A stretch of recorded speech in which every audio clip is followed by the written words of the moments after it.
Hi, Stephen. Hello, Narup. Sorry about that. No worries. Okay.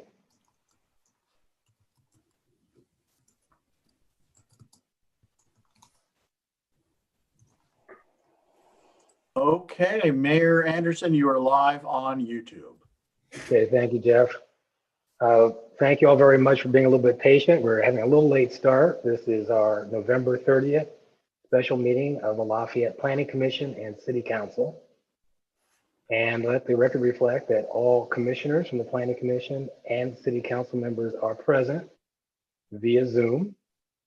With that, we have adoption of the agenda. Are there any modifications to the agenda from commissioners or council members? Okay, do I have a motion?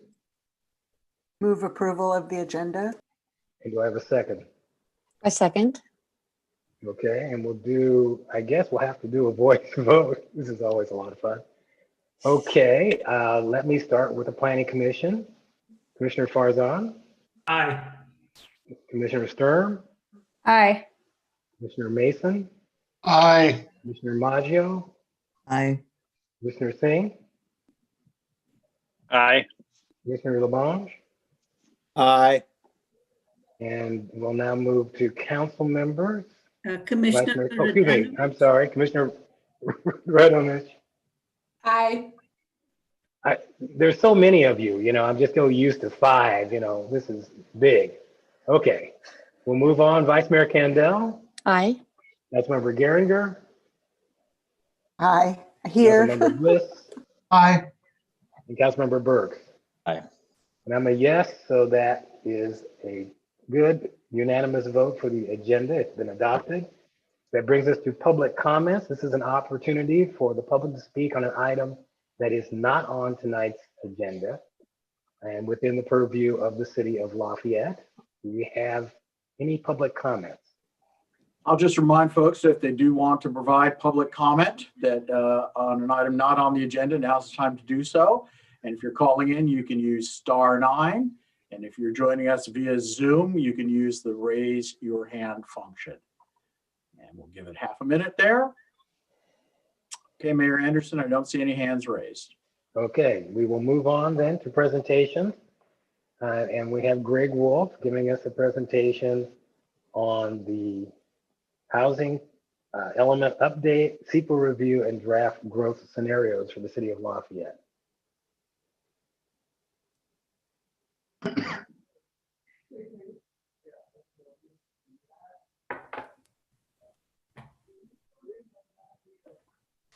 Good evening, members of the council and planning commission, members of the public. As we have previously reported to you, the ABAG Executive Board adopted the Housing Methodology Committee's draft methodology, which allocates to Lafayette 1,660 units. So the public comment period is open on that. For some time, Sarah Allen, Diana Elrod, the city's housing consultant, and I have been meeting, setting up, moving forward with updating the housing element. So Diana will be presenting tonight, but I'm available for questions, Diana as well, Sarah. And we have Luke Evans and Jillian Fake-Miney from ESA also attending the meeting. They're doing the environmental review for the housing element update. And with that, I'll turn it over to Diana. Thank you and good evening. I'm going to share my screen here. I'm going to give a PowerPoint presentation and let's see, make sure everybody can see it. Can you all see it? Yes. So we're going to talk about the housing element and the regional housing needs allocation and what this all means. And a quick overview is why are we here and why now? And then towards the end, we want to talk about what are opportunities and constraints, and as well as what is being requested of both of the commission and the council. The reason we're here is that we are going to present to you what we've come up with as draft options to look at for the environmental review. We'd like to get your feedback on those in order for us to work with the environmental consultants to answer questions for you. Why now? Well, this is the first time that the housing element has ever needed to have an environmental impact report written, an EIR. And the reason for this is because we anticipate needing to upzone several areas of the city in order to accommodate the units, as well as accommodate the requirement to upzone the BART site for future transit-oriented development. We also have timing constraints, the first of which is the current law for upzoning the BART station. We have to have that done by July 22, and the environmental review has to be a part of that. And so we need to get going on the environmental review. And the other constraint, which is also in law, is when the housing element has to be completed. It must be completed and sent off for certification by January 2023. I'm going to give you a little bit of background about the whole process of housing elements and how the process will go from here on out. The housing element of the general plan is the only element that has to be approved, which is called certified by the state. There are very specific rules that are required to be followed when completing a housing element. Failure to comply, excuse me, could result in the loss of funds, further reduction of local control, and possible enforcement actions. Now, the last housing element allocation of units totaled 400 units in total, broken down by income category. And for this cycle, we expect to see an allocation of about 1,660 units. This is not a final number. A number of activities are taking place. The state has to approve the allocation methodology for these units. And we will also get updated units by the beginning of sometime in the spring. This is a little bit of long of a quote, but essentially Barb Kautz, who works extensively with housing elements and as a former community development director for the city of San Mateo, says the requirements for regular updates and prescriptive statutory provisions coupled with mandated review by the state and scrutiny by housing elements all make housing element adoption politically, technically, and legally difficult. In the past, we've had difficulty mostly in the sense of trying to find enough sites that could accommodate units, but never to this extent. What is the regional housing needs allocation? It's basically jurisdictions are allocated units and must find a way to accommodate those units. This means that the jurisdiction has to find enough land zoned at appropriate densities to allow for housing. And by appropriate, it means if you have allocation of units that are in the lower income category, those must be at a higher density than single family homes, because affordable housing is not typically, certainly not in the state of California, something that could be accommodated through single family housing. Thus far, in the world of housing elements, this is not a mandate to build. It's not that we want to encourage housing where it's appropriate and where the city can support it with infrastructure, but it's not the RHNA allocation is not a requirement to build. However, having said that, a lot of recent legislation has really pushed jurisdictions to provide more incentives, removing impediments to the development of housing at all income levels, and really ensuring that all the parts are there so that a developer who comes in, wants to develop housing, can do so. I wanted to share briefly the fifth cycle is the cycle that we're currently in with the current housing element. And you can see that the total was 400 units we were allocated, 35% of which were very low income, 20% were low income, moderate income was 21%, and above mod was 25%. We can talk about what those categories mean, but generally speaking, median income is essentially everything below it is lower income and everything above it is above moderate income. The sixth cycle, the sort of draft numbers that we have right now, they result in more than 4 times as many units. And I can certainly explain why that is for a number of reasons. But this time you'll see that the distribution of units is different than before. percentage-wise, the lower income units represent less of the total than they did in the last housing element cycle. And I should add here also that when we first started discussing the housing methodology committee's work to determine how units were going to be distributed throughout the Bay Area, our worst case scenario showed that we could have been allocated as many as about 3,500 units. So yes, 1,660 is a big number compared to last cycle, but it's a lot less than 3,500 units.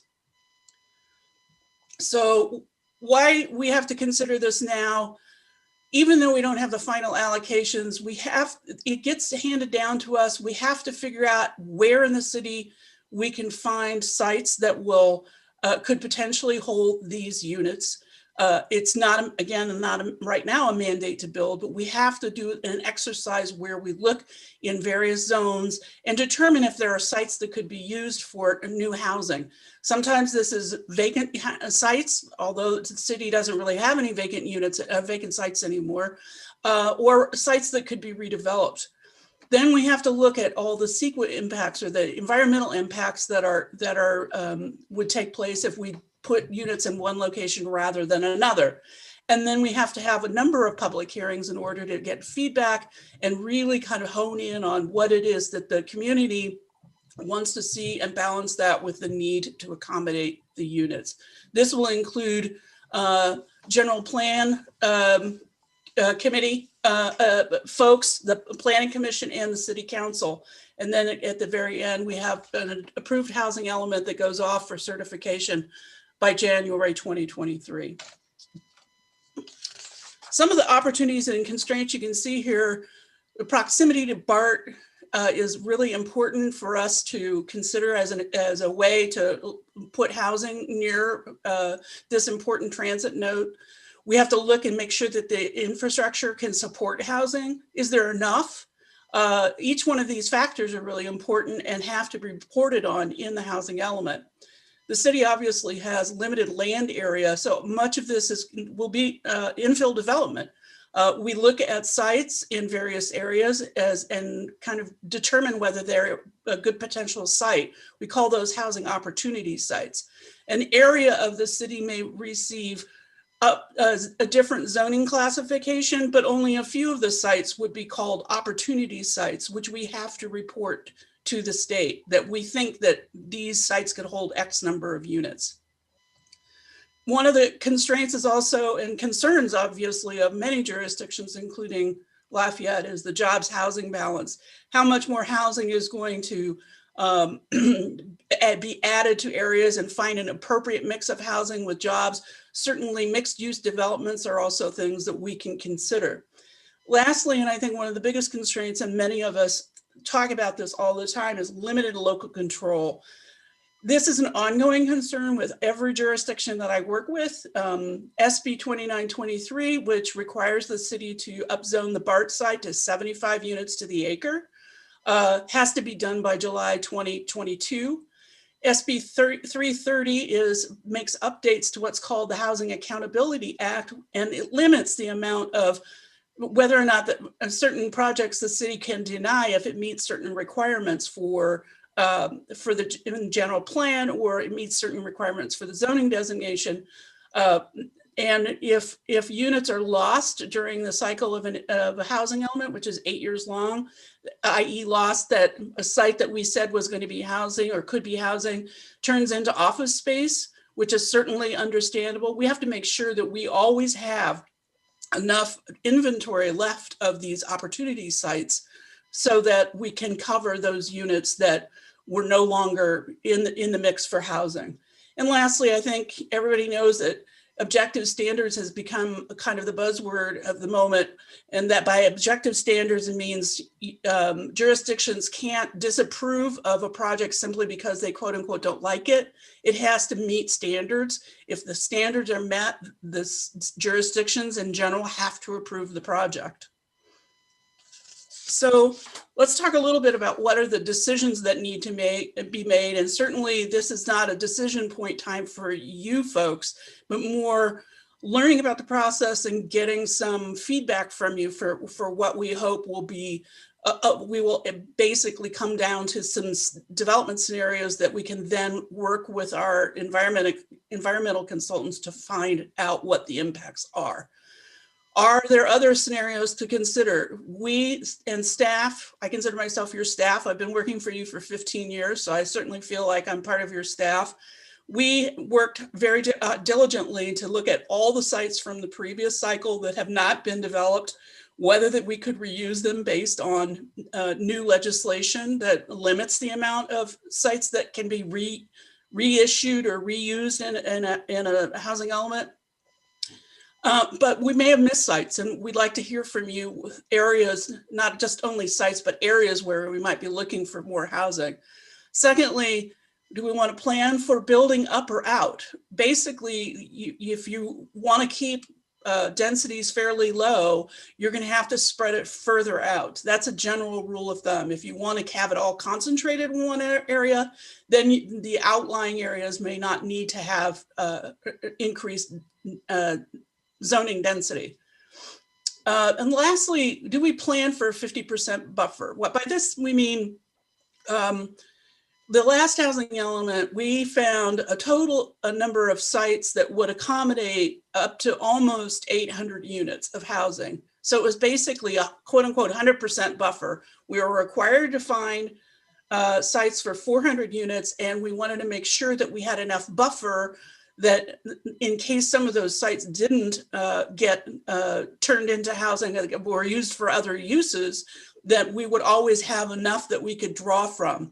The downside of not having a buffer is that if we don't have enough of a buffer and we come up short at any point during the cycle, it's not something that we have to wait until the end of the cycle to determine. At any point in the cycle, we lose some sites that should have been earmarked for housing and we don't have a buffer, we have to go out and find new sites and rezone them.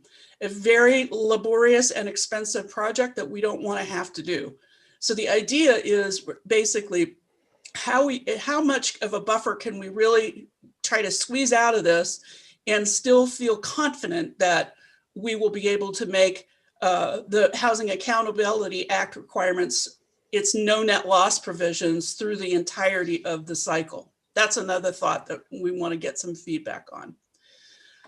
Before we talk about each of the scenarios, I want to share a bit about density. What is density? And density is typically described as the number of units per acre, but it also going to be the number of people per square mile. So when we're talking about this, we're talking about residential density of dwelling units per acre.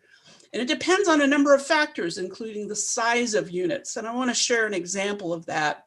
Suppose we have a building whose envelope allows us to have 25,000 square feet of residential development on a single acre. If those unit sizes in there are 2,500 square feet and are 3-bedroom, as an example, this translates to 10 dwelling units per acre. And if the occupancy standard, this is a federal standard of 2 people per bedroom plus 1 more person, that means 7 people in a unit. The total number of people in this development could be 70 people, 7 people per unit times 10 units. Now, if we look at the units being significantly smaller, say 830 square feet and only 1 bedroom, in the same building envelope, that translates to 30 dwellings per acre. The occupancy standards, again, if we use the same federal occupancy standard of 2 people per bedroom plus 1 more person, this results in about 90 people in the development. That's 3 people per unit times 30 units. So we have one development that's 10 DUs per acre, and the other is 30 DUs per acre. But the difference in the number of people is only about 20 people. So we understand here that when we talk about density, there are different ways to minimize the impact of that density. For example, limiting the size of the units that are built. This is maybe a little bit difficult to see, and we'll make it available to everyone afterwards. I just found this actually today. These are examples of different kinds of developments throughout the Bay Area and beyond. Some of them are in Davis. that show, these are mixed use developments, and they talk about FAR, which is floor area ratio, which is really basically for the commercial part of a building. It helps, it explains lot coverage essentially for the commercial part of the building, because they're obviously not dwelling units per acre. So the density in commercial, the commercial world is expressed as FAR. You can see here, this building right here in Avalon on the Alameda in San Jose, it's 3 stories. It has 305 units, and the effective density is 33 dwelling units per acre. When you go over here, this is a 4-story building. This was a 3-story building. The 4-story building here in Park Place South in Mountain View, 4 stories tall, 123 units. This translates to 26 dwelling units per acre. So you can get a sense of some of the differences, that you can have a higher density that looks not exactly like, but similar to things that are lower density. Again, size of the units is a big factor. These are additional developments. When we get to the scenarios that we're discussing, we can kind of imagine, if you will, what it would look like to have a 75 dwelling unit per acre development on the BART site. For example, let's see, down here is at the bottom, 555 YVR, Walnut Creek. It's 4 stories tall, 87 units. It's 77 units per the acre. So you can see that the difference between that and the one next to it, the Ascent apartments, 4 stories, same size of, roughly same size of acreage, but 126 units, and we get a significantly larger number of density per acre. This gives you kind of a sense of what we're looking at. I'm going to go very briefly through these 4 scenarios, and then we're going to discuss what they look like on a map. We came up with 5 scenarios, and after each, I'll explain each one, and then we'll go through and look at them on the map. In scenario 1, basically all of the downtown, which is currently designated at 35 dwelling units per the acre, would be upzoned to 70. It would be doubled. This would maintain the downtown commercial and multifamily zoning district's boundaries, but increase development. And based on this discussion, on this review, we look at what the impact would be, not on every single site, but what are called the opportunity sites, the sites most likely to be redeveloped or developed for the first time. In the downtown, they're all going to be, with I think 1 or 2 exceptions, they're going to be redeveloped sites. The second scenario is the downtown would remain at 35 units to the acre. The BART site would be at 75 units to the acre. And then all along Deer Hill, across the street from BART, up a ways towards the terraces? On the way towards the terraces, some of that area would be upzoned to 35 units to the acre. Some of that right now is 10 units to the acre. I can't even remember off the top of my head what the rest of them were, but it would essentially upzone that area as a buffer, similar to what would be happening in downtown with the same number. Scenario 3 is the downtown stays at 35 units to the acre. BART would be developed at 100 units per acre, or shall I say designated at 100 units per acre. We don't know what it'll actually be developed at.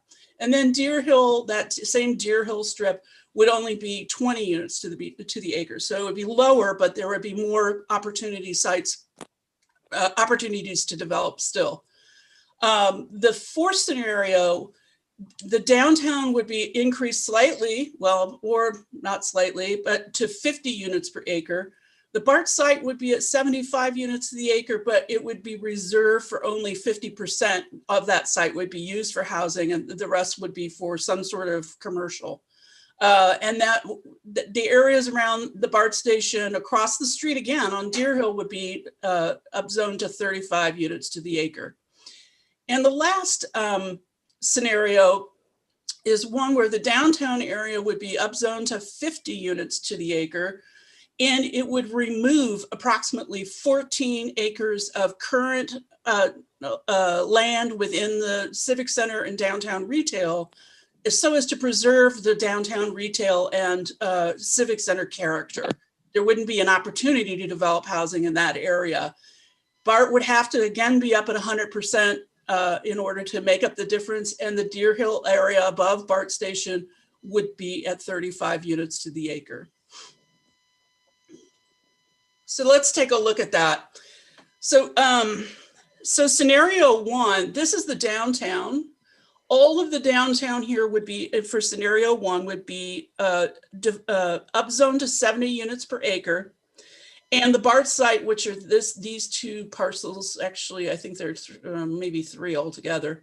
This would be upzoned to its legally required density, which is 75 units to the acre. That's scenario one. And I don't have it in front of me, but Greg, do you have the list from the staff report of how many units, by doing this, how many units we think we could realize at realistic capacity? I don't have it on the staff report in front of me. I apologize for not getting that up first. No, that's okay. The realistic capacity we show in the staff report as 2,379 units. Right. And the reason that's that number is because, again, we've added a 50% buffer. So it's 1,600 units plus 830 units. So we're trying to get to somewhere around close to 2,500 units. Not every scenario gets it. None of the scenarios hit it right on, but it's a goal that we have. The second scenario is the downtown would stay, this whole area would stay at 35 units to the acre. Sorry, I have wrong glasses for this. The BART sites would be zoned at 75 units to the acre, and all of this area around it to there would be zoned 35 units to the acre. Again, not every site would be developed. We only have a number of opportunity sites within this area. It's not like all of a sudden all that housing is going to leave, but there are some opportunity sites there that could be considered. The third, I'm sorry, Greg, and what was the outcome for that one? 2,311. So that would yield a 39% buffer. In scenario two, scenario one would have a 43% buffer. Thank you. Scenario three, the downtown area, again, would be at 35 dwelling units to the acre. BART would be up to 100 units per acre. And the Deer Hill corridor along here would be proposed at 20 DUs per acre. And the total for that one is?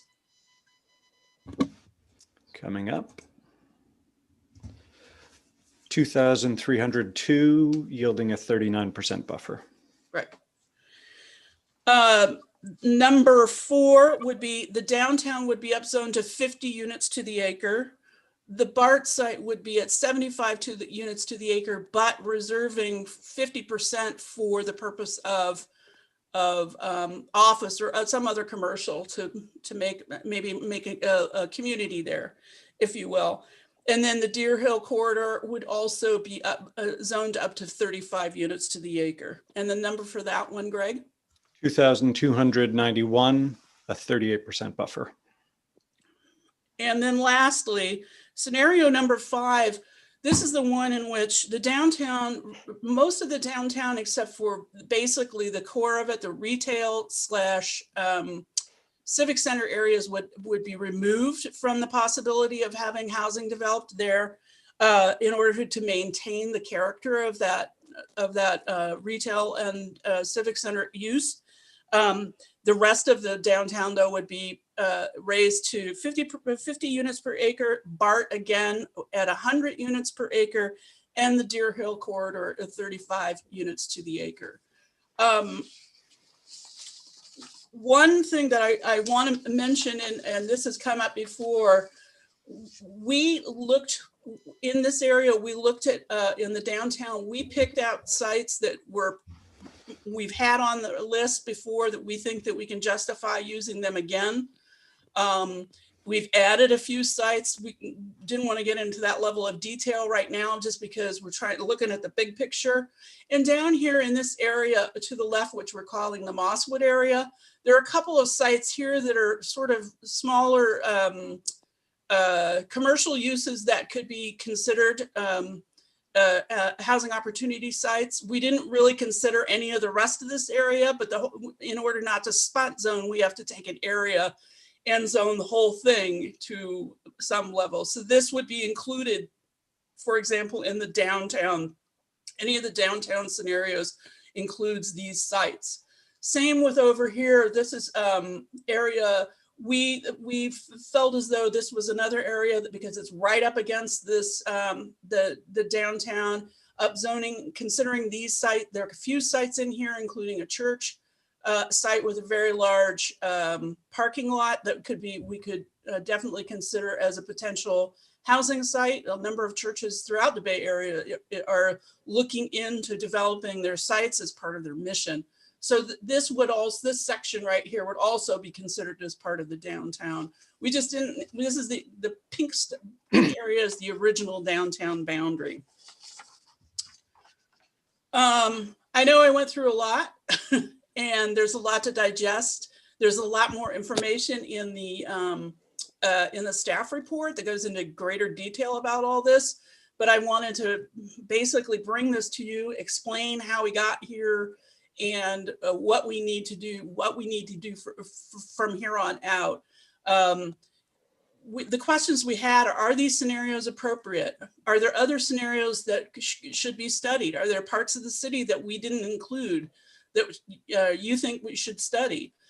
Should we proceed with the background work and work with the environmental consultant in order to develop the scenarios for testing to see what their environmental impact would be?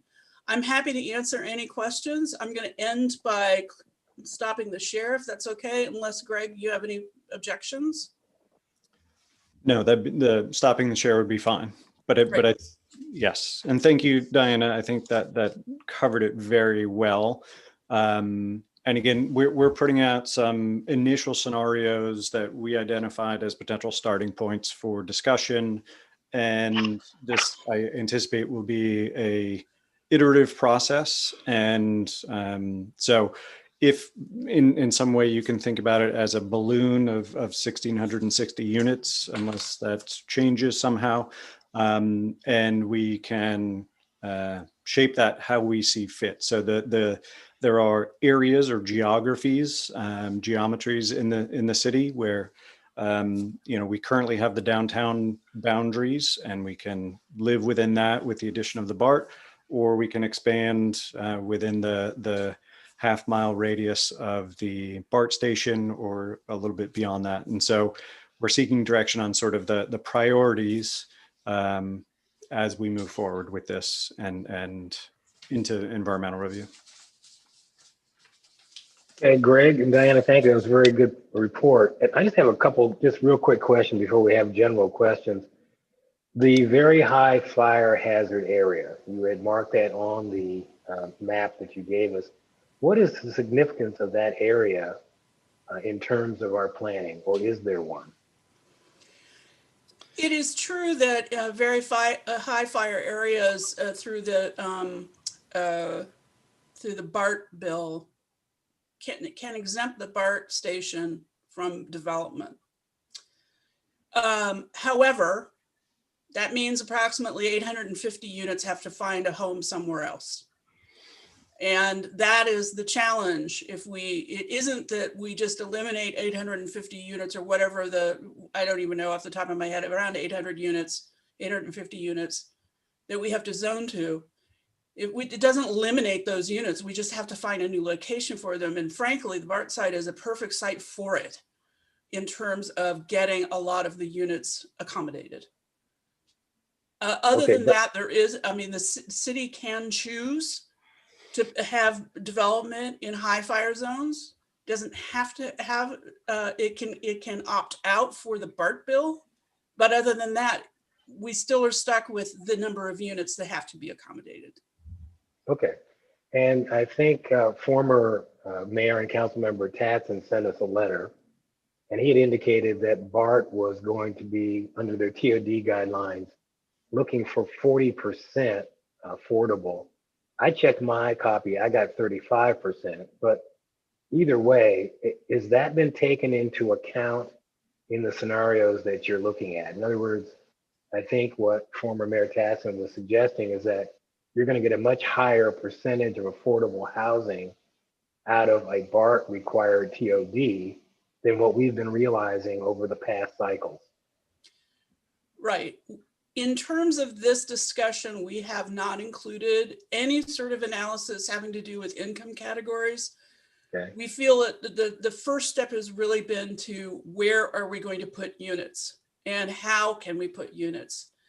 Any of the zoning categories above 20 units to the acre, we can essentially say that some of those can be affordable.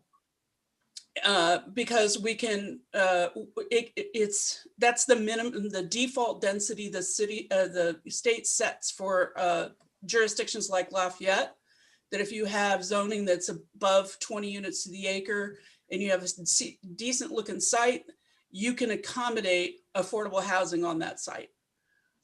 So in terms of any of the scenarios will allow us to capture some percentage of affordable units, certainly through the inclusionary zoning program that the city has. However, that's only in the downtown. Am I correct, Nirup? Yes, still only in the downtown. But it's true that the BART side would accommodate a very significant percentage of the lower income units. Okay. So are there questions for staff from either the council or planning commissioners? Well, that's a good presentation when there's no questions. Commissioner Mason. Commissioner Mason.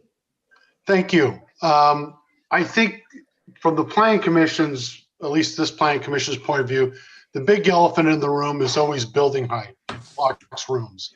And I think it might help if we had some sort of consensus for staff going forward. Is it better to have a few areas which are tall and block all views and then leave other places less obstructed, or a general approach all around? For example, the BART block, 75 units per acre, 65 to 75 feet.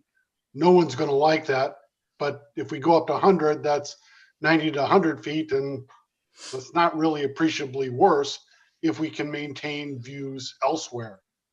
The other area I would like to explore is breaking down west downtown from east downtown, because we have all those apartments up against the freeway where we've got auto service areas in front, the freeway in the back. Those probably aren't going to be high-end luxury apartments like 555 YVR, and that might be a good place where if we increase density, we can get some additional low-income housing in there. Okay. So do we have questions for staff? Because we will have a chance to talk about these issues in just a bit. Okay, Commissioner Maggio. Thank you, Mayor. First question is, the way the density has been calculated, would a density bonus increase the density on top of that? Yes. Okay. And how are you calculating 3 people in a 1-bedroom apartment? It was just a standard. It's a federal standard for occupancy, and it's merely a illustrative. It's not necessarily actually who would live there, but the maximum based on federal requirements, just to give a sense of how many people might be living there. Okay, last question. How did we do on our last housing element with regard to the areas that we characterized for housing versus the buffer, to give us an idea of how much buffer we might need going into this next housing element? That's a good question. I don't have the number off the top of my head. I know that Greg could speak to actually what the development was, but in terms, we didn't really say what the, like, I don't know how we would say this part was in the buffer and this part wasn't. It was just a total number of units. And I also want to add that some sites, for example, Woodbury Highlands was, that site was never on the radar for the last housing element cycle. So there is development happening on sites that we didn't include, which is great. But you can't, it's clear that you can't always rely on what it is that you think are the sites necessarily. We have to come up with something. Yeah, how many did we actually lose? Maybe Greg might have the answer to that, from our designated sites from the old housing development. That would give us kind of an idea of how we designate something and how well have we followed through. We can look at it further, but if I'm estimating if there have been 10 projects of scale thus far in this cycle, all but 2 or 3 have been identified opportunity sites. And Diana touched on one, which is the Oak Hill Office Park, where Woodbury Highlands is developing 99 units with 15% below market rate. And I believe the Valley View Apartments was also not identified as an opportunity site. But we can look further at that and give you some concrete numbers. Okay, other questions of staff? Vice Mayor Kandel. Yeah, thank you for the report. So I agree, we need some consensus. And I did ask about looking at parcels that are not developed in our city as well, right? This is just for the EIR. I'm not saying that we're going to do it or not, but there are other undeveloped sites outside of this downtown region that we may want to at least do the EIR for, just in case. So that those would be, I mean, a lot of people were talking about near Oakwood. There's other undeveloped parcels in our city, and to see how that would add up. And I just think I need a lot more information on the all the key zoning areas on this legend. I mean, I need a key to the legend to understand exactly what we're talking about in terms of how they're zoned now and what they're zoned at now and how we're impacting each one of these. That would be super helpful for me to even understand if this is the right direction or not. I just don't think I have enough direction. And talking about the density bonus, John did mention in his thing that our density is 35 units per acre, but with the bonus, we're ending up developing at 42. And so that's just a factor we can use, to our advantage, assuming, that we're going to continue to do this. I'll talk later about how I'm presented at the last council meeting, how we are fighting on a statewide level, cities, Southern California, Northern California, about the total allocation. And just to kind of familiarize with that kind of effort to see what we want to do maybe in Lafayette. And one last question, can we as a city demand higher levels of affordability? Like, can we all of a sudden say, hey, I know the BART one says it's like either 35 or 40. Can we put our own thing saying, hey, you guys have to put it, if you're going to put it in, it's got to be 40? In Can we theory, do that? in theory, yes. Mm-hmm. The state has stated, it used to be in the last 2 housing element cycles that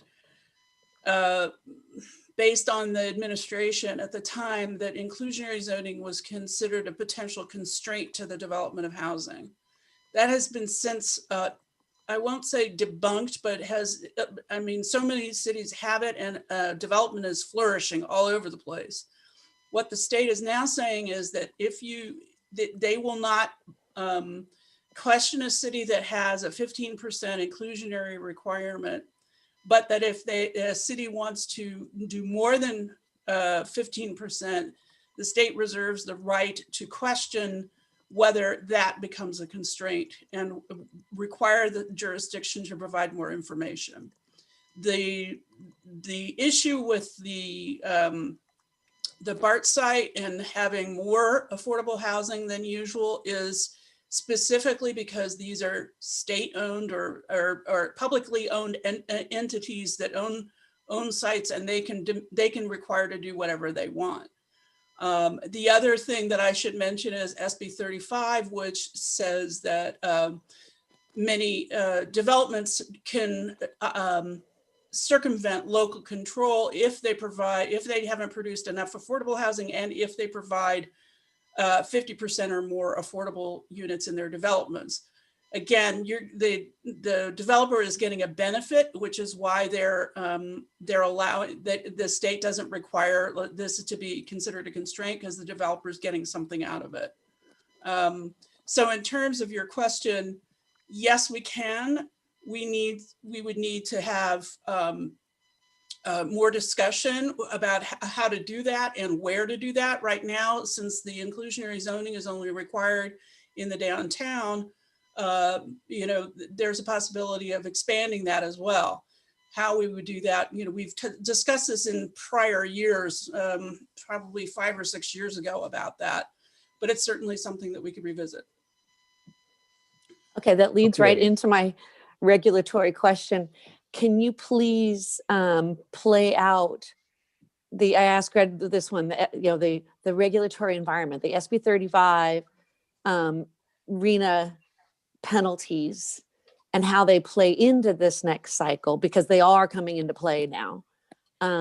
Also, if you could include SB 1120 and some sort of analysis that if that passes, or whatever its name is this time, and we get rid of single family zoning in our city as a whole, how that would play out and what that would do to this housing element. I don't know enough. I would have to defer to I would think that we would have to defer to the city attorney about that, because it's uncharted territory. So I can't venture a guess about that. Okay. All right. Well, thank you. That's it. Okay, so I had Commissioner Singh, then Commissioner Sturm, and then Councilmember Burks. Yes, thank you, Mr. Mayor. My question is in another East Bay city in which I worked in the past, we had dual zoned parcels near the BART station. And I'm wondering if that's a benefit here as we're trying to reach our number, and then also in building the buffer. Is that something that staff has considered or I'm not internally, familiar with or is dual it even zone- a benefit? I'm not familiar with dual zone parcels. Do you mean like an underlying zoning and then an overlay on top of it? Yes. I don't know. We'd have to think that through. It's possible, but I don't know. We did a senior housing overlay zone to effectively increase the zoning density for senior housing in order to capture the fact that their units are much smaller than they are than most regular units for multifamily housing. So, like the illustration that I gave, that if your unit is only 830 square feet, versus a 2,500 square foot apartment, then your density is much greater, but there are not that many people there. So it's conceivable. I on the top of my head, I'd have to think about it in terms of whether it would provide any sort of benefit to us. Okay, thank you. Just food for thought, wondering if it'd be helpful. Thank you. Hey, Commissioner Sturm, and then Councilmember Burks. Okay, thank you, Mr. Mayor. My first question was, Council Vice Mayor Kendall was talking about if we could bump up our required percentage of affordable units. And I was wondering if with the different tiers of affordability, is there a tier or two that we're consistently sort of falling more short on? And is there anything that the city can do to encourage more of those kind of units that we need to help us meet our quota? Well, I can speak to sort of a general prevailing kind of thought about that is that typically funding for affordable housing is available typically to the neediest. The competitive nature of affordable housing funds from both the state and the federal government, they're looking for providing the deepest subsidies and the poorest people. So people at the very low income level, I won't say it's not fantastic. I mean, there's still a need, but the people that are sort of low income, they're 80% of median income. They're the ones that don't have programs that really address what they're doing. We're talking about sort of the quote unquote missing middle that would be from like 80% to, I don't know, maybe 70% to 110% of median. That's the area that has the hardest time getting housing built. In terms of the city, I know that the Belterre project, the senior project that we worked on for a very long time, that one went through multiple rounds of various forms of funding and didn't get it in multiple rounds and finally got it because it provides very low income seniors with housing. And that's the only way they can compete, is to really dig as far down as they can get with the income categories. Okay. It looked like you guys were using an assumption of 85% build out. And I feel like the last several housing projects that have come through the pipeline have been density bonus projects. So would density bonus projects be considered 100% plus build out? And then if so, I'm wondering, does it make sense to use a higher percentage? It is possible to make an argument for that. However, first of all, we can't just rely on density bonus because it is optional.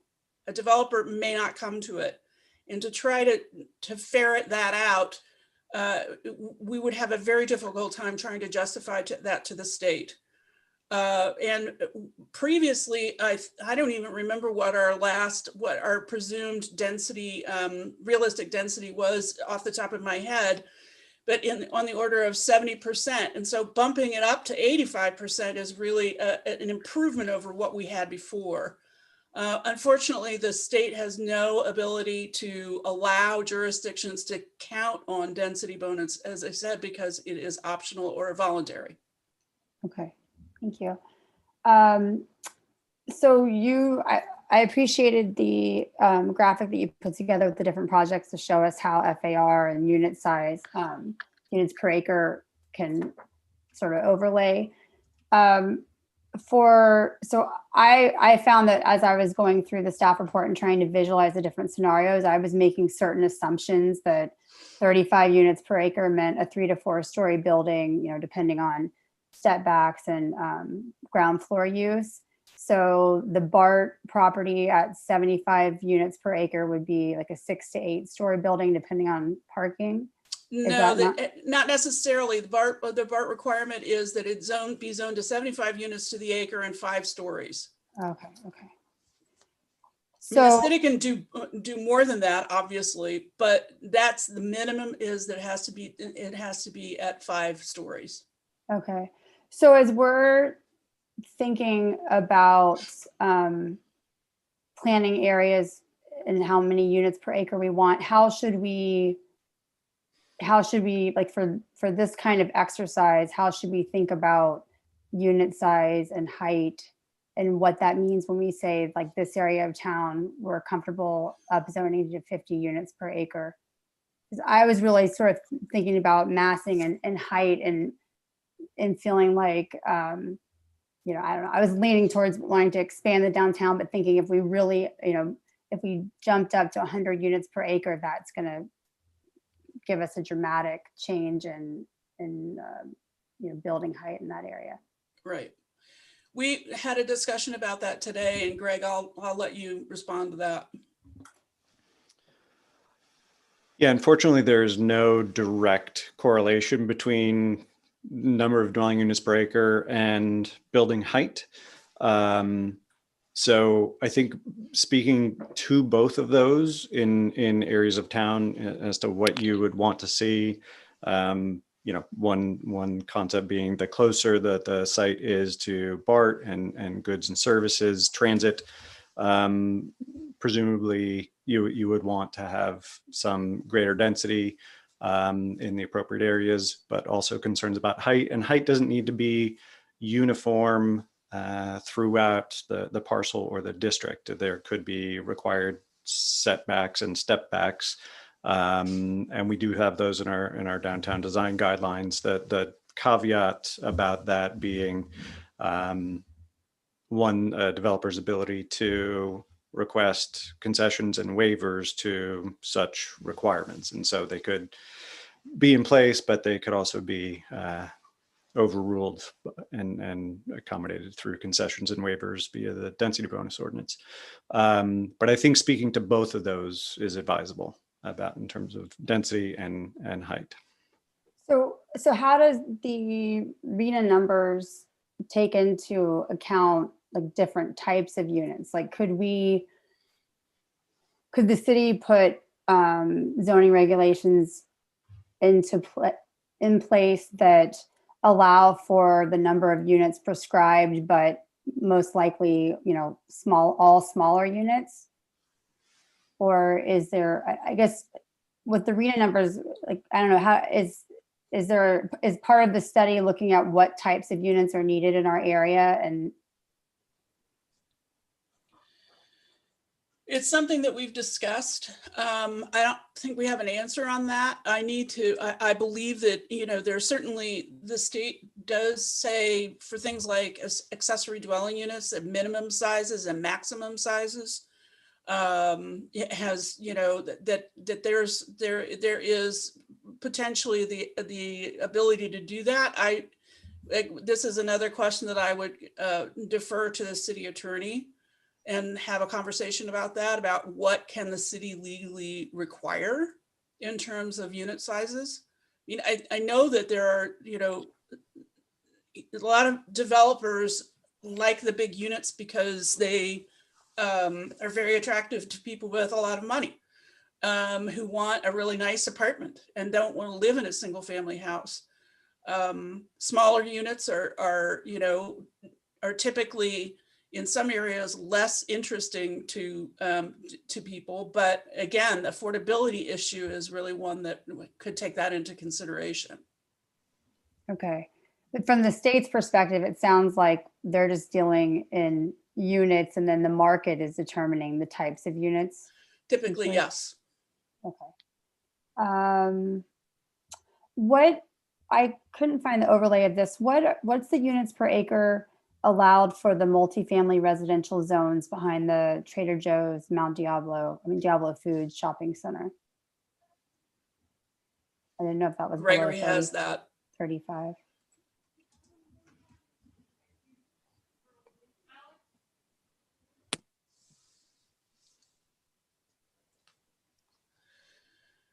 Uh, 35 dwelling units per acre. So that's zoned MRA, multifamily residential district A. So that's 35 dwelling units per acre right behind the Trader Joe's to Diablo Foods shopping center. Okay, thank you. Question about one of the scenarios, scenario 4, that talked about the 50-50 split for the BART area. I was wondering how you all landed on 50-50. Well, we could have done 55-45, or we could have done 60-40 or whatever. We came up with a number where, okay, the main goal was, okay, how many units, if we did that, how many units would we get out of the site? Certainly could be a different number. We're trying to, again, balance a number of factors all at once. It's like there's a whole bunch of spinning plates. Mm-hmm. Anytime that you do one thing here, it changes something over there. So I think that number could have been anything, really. Okay. And then my last question is, I'll talk about this later when we are discussing, but I was wondering about splitting the downtown and looking at increasing the density north of Mount Diablo, between Mount Diablo and 35, and then having the south side of Mount Diablo step down to the residential area. Is that something that you all looked at or thought about? We did not. We could definitely take a look at it. All right, thank you. Okay, Councilmember Burr. Thanks, Diana. Thank you very much. Mike, thanks. Greg, thanks as well. And Naruk, thank you. Great report. You know how thrilled I am on this particular topic. I do have a couple questions. First, though, is just a general statement of how disgusted I am with ABAG and our regional housing authorities to, in the middle of October, while we're experiencing thousands of people getting sick and dying from this pandemic, they're meeting to promulgate our RENA numbers and qualify the methodologies that they've come up with, which, as former Mayor Tatson stated today in his letter, the methodology itself has been questioned before. The council members that he identified as council members in that letter were himself and former council member Brant Anderson. He's too humble to take credit for it. But when they challenged this, I think the last time around, they found significant flaws, which then readjusted our numbers. So I think that's something that perhaps we should do, or have we done that? That's my first question. We have not met with ABAG and questioned the modeling. We have participated in all of the methodology committee meetings, and have provided comment via the council and letters on the factors and the weighting of those factors and the resultant methodology, as has the Contra Costa Mayor's Conference and other jurisdictions in the county. And we've advocated through our representatives there, but we have not gotten a copy of their model and scrutinized the entries in each cell to affirm that the entries are accurate and there's no errors there. So we have not done that. So can we do that? Can we ask our city attorney to do that, or retain outside counsel with, perhaps in partnership with some of the other cities that we're in coalition with that Susan's going to talk about, and legally challenge the methodology and have them pause until they can answer our questions in court? Well, the process, the inquiry that the prior council members undertook during the last cycle, my understanding is that they met with ABAG and tried to get a deeper understanding of the calculations, the mathematics, if you will, behind the end number. And if there's a yes/no question and it's a 1 or 0 entry into cell B12, what does that do to the outcome? And so Don Tatson and Brant Anderson went through understanding all of the entries into that the spreadsheet essentially, and then the number that came out of it, and identified one or more errors that over calculated the city's allocation previously. And the number was not dramatically different, but it did improve for the city through that effort. Okay. So I think that is something that could be done by someone with the proper skill set to do that this time around as well. Yeah. Okay. Thanks. So, I mean, for the record, there is a record of deficiency in this process by the state, so we should challenge it because they screwed it up last time. So that's number one. And there's no doubt in my mind they likely screwed it up this time, at least for some of the cities on the list, if not ours only. Another piece, Susan, I think, one of the things it was a really good question on the bills. Maybe we can ask Casey and our friends, through the legislative committee to do some analysis quickly to get some answers done there. I just jotted a note down if you're amenable with that. we can jump on that instead of maybe putting it on Mala's shoulders. But that was just an idea. The other question I had for Susan, you mentioned looking at open parcels, and then you suggested like a parcel down near, I think, Oakwood. You mentioned. What other parcels were you talking? Are you talking about open parcels in the downtown, or in the core districts, or outside in different parts of the city? There's one in particular on Moraga Road that is Okay. still undeveloped. That is things of significant size, you know. Oh, okay, got it. Thanks for that. I figured that was it. I just wanted to check. And for Diana, can you just, Green Hills, great schools, that's our motto. What did ABAG do in terms of engaging our school districts as they came up with these numbers? There were representatives on first of all, let me say that the bulk number was handed down by the state.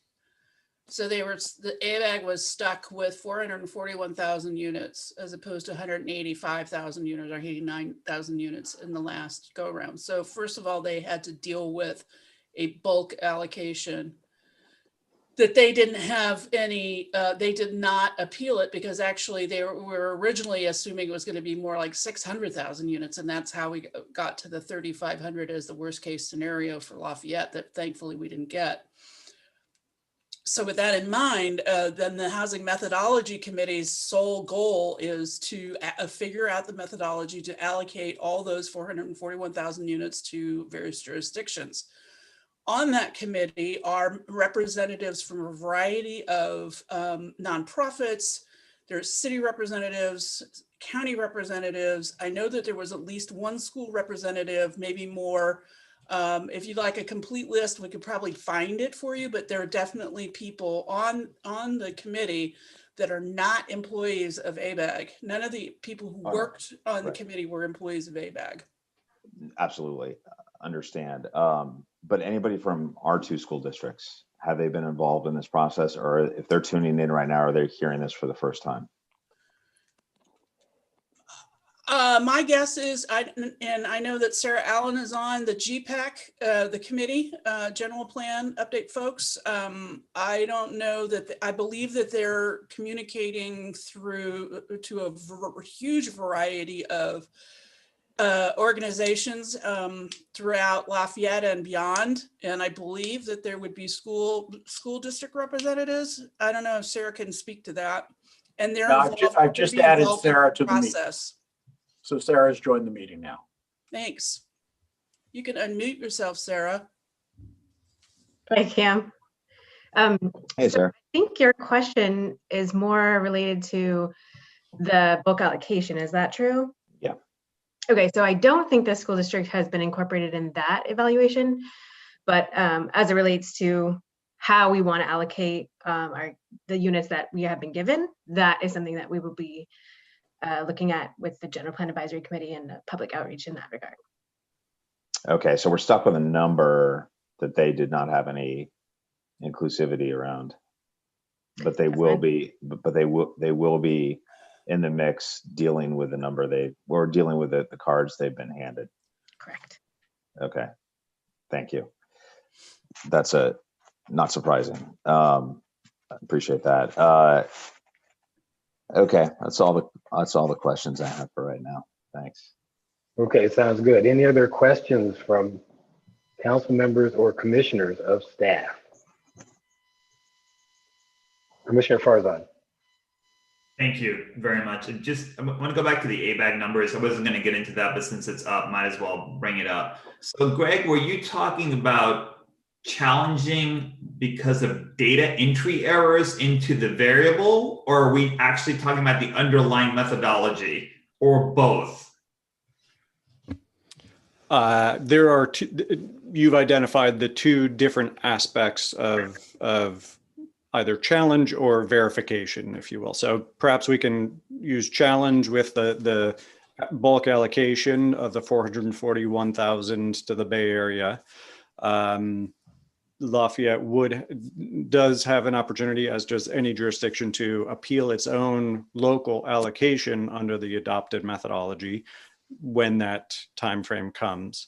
But the effort that was undertaken by the two prior council members was, call it validation of the data in the model, and how that resulted in the numbers for Lafayette, when I think they identified some anomalies or inconsistencies with similarly situated other cities in the Bay Area. So they did identify one or more misentries, inaccurate entries. And so the model was spitting out, the spreadsheet was spitting out an incorrect number based on the adopted methodology because of a data entry error. Great, thanks. And then, so for this go around, we haven't done either one of those. Either the method, challenging the methodology yet, and or the validation. We have not formally appealed our allocation. It's not right to do that yet. We have, as the methodology committee has been meeting throughout 2020, participated and submitted comments, and I think affected some degree of change. And so at this point, the 1660 draft number is out. Public comment period next year, presuming it moves forward and there's no change, it'll be finalized, and then we would have an opportunity to appeal. But we have not appealed in a formal fashion yet, nor have we done a data validation. I should add that we did on several occasions write letters, not only to ABAG, but also to the state of California, explaining that based on the concerns that we had with COVID, that the economy, everything, that the process should pause. None of that, many jurisdictions did the same thing. That didn't change anything because it would require a legislative action to change the process for the not only the allocation of units, but the completion of housing elements is all statutorily required. So they'd have to go back. We'd have to go back to our, your legislators and pitch to them the idea that we should stop the process. Yeah, God knows, trying to get the state to actually pull something back. Good luck with that one. Okay, thank you. That answers my questions. Appreciate it. You know, I just go ahead, Mike. I just want to follow up on what Farsad said. I mean, you know, sure. that is a lame excuse for not your excuse, Farsad or Diana. You know, a legislative fix would be needed, so we can't do it while thousands of people are dying, and we don't, which is tragic and is number one and is the only thing. But also we don't know what our housing needs are going to look like when this is over. And for Sacramento to just close their eyes and look the other way or not realize it because they're so dumb is again absurd. And it shows how this whole entire process, not only a very technical methodology, which is likely flawed again, is just, we're all sitting here on the screen, and hopefully a lot of our town is listening here and understanding and starting to learn about this, shows how profoundly ludicrous this entire thing is right now, and why we're even talking about it tonight and not waiting until we figure out how to keep our people safe and our communities safe. I know that's not a question.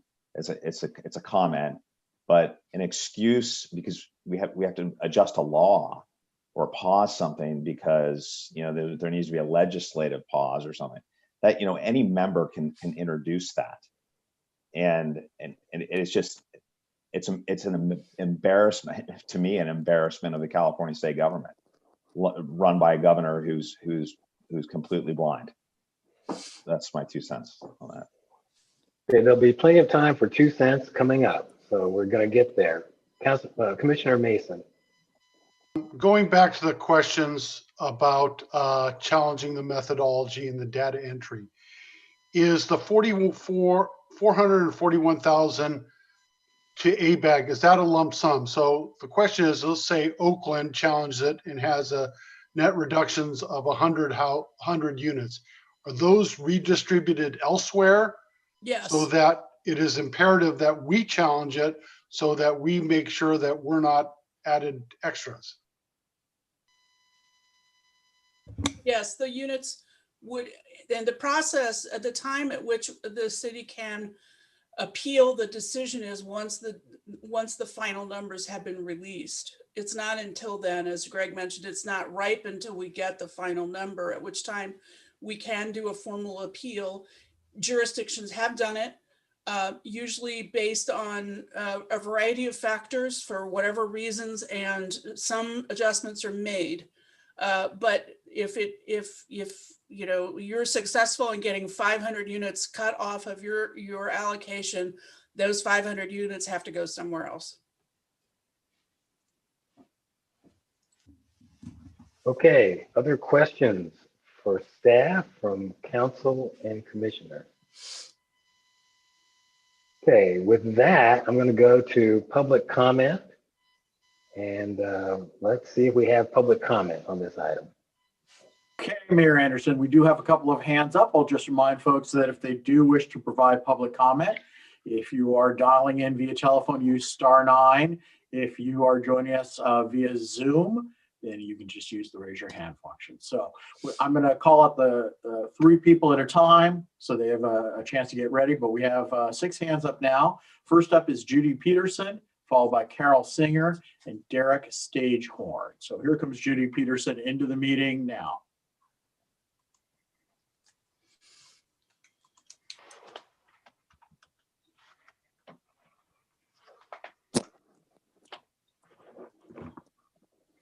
Okay, Judy, you're in the meeting, so go ahead and unmute and turn on your camera if you wish.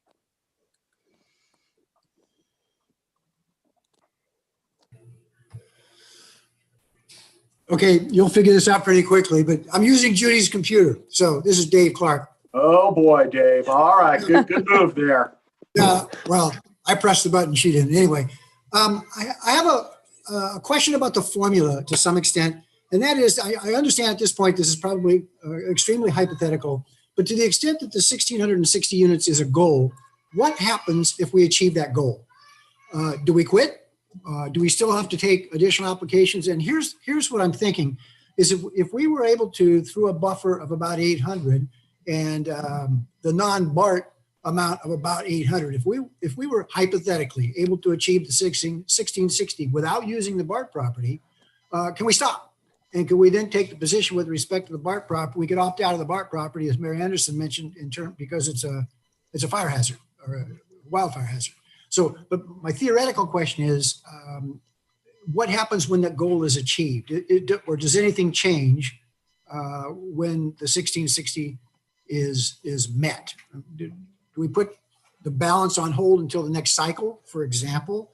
Or is it still business as usual and we just need to keep finding additional? The likelihood of their reaching the 1660 is very low. And the reason is we have to reach the 1660 with the income categories that are described to us, meaning we have to hit the lower income units. No jurisdiction that I know of has hit its lower income category jurisdictions in the last 10 years or so because of the lack of funding for affordable housing and because there's just not enough there are not enough developers out there willing to do it. The process for getting affordable housing on the ground is extremely long and extremely expensive. So if we hit the 1660, it's quite conceivable to do that, but my guess is it's going to be moderate income and above, and we will not meet the lower income, and we have to meet the lower income in order to come have a wash and stop. So the likelihood of that happening, I don't think I will ever see in my lifetime, unfortunately. just trying to get conceptually an idea of if the law just doesn't apply, if we met that thing point for point. I mean, I understand it's difficult. But, okay. Thank you. Okay, Mr. Clark, thank you very much for your comment. Any questions for the speaker? All righty, we'll move on to the next public comment. Okay, next three are Carol Singer, Derek Sagehorn, Adam Buchbinder. So coming into the meeting now is Carol Singer.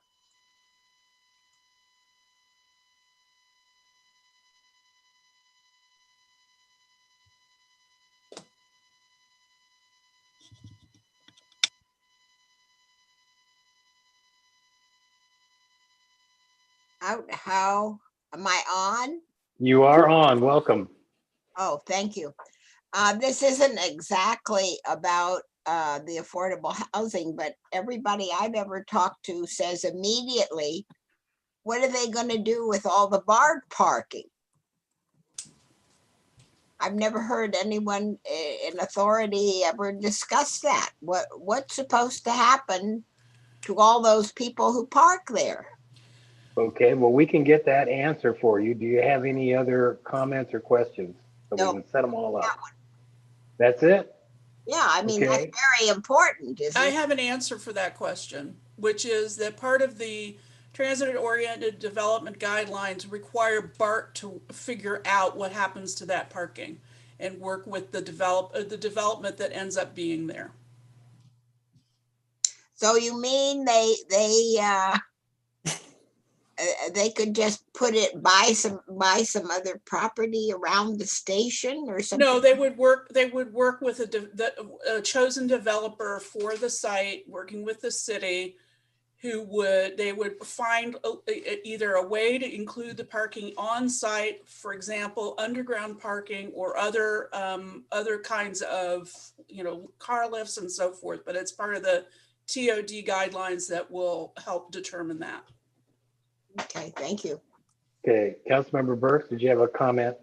I do. There is no requirement for them to do anything, and they won't do anything, and there won't be any parking for anybody who wants to ride BART, and they'll end up driving into San Francisco or to Oakland, and they'll end up polluting the air more, and BART will continue to run their trains in an unsafe and unhealthy manner and continue to be a reckless, terrible transit system.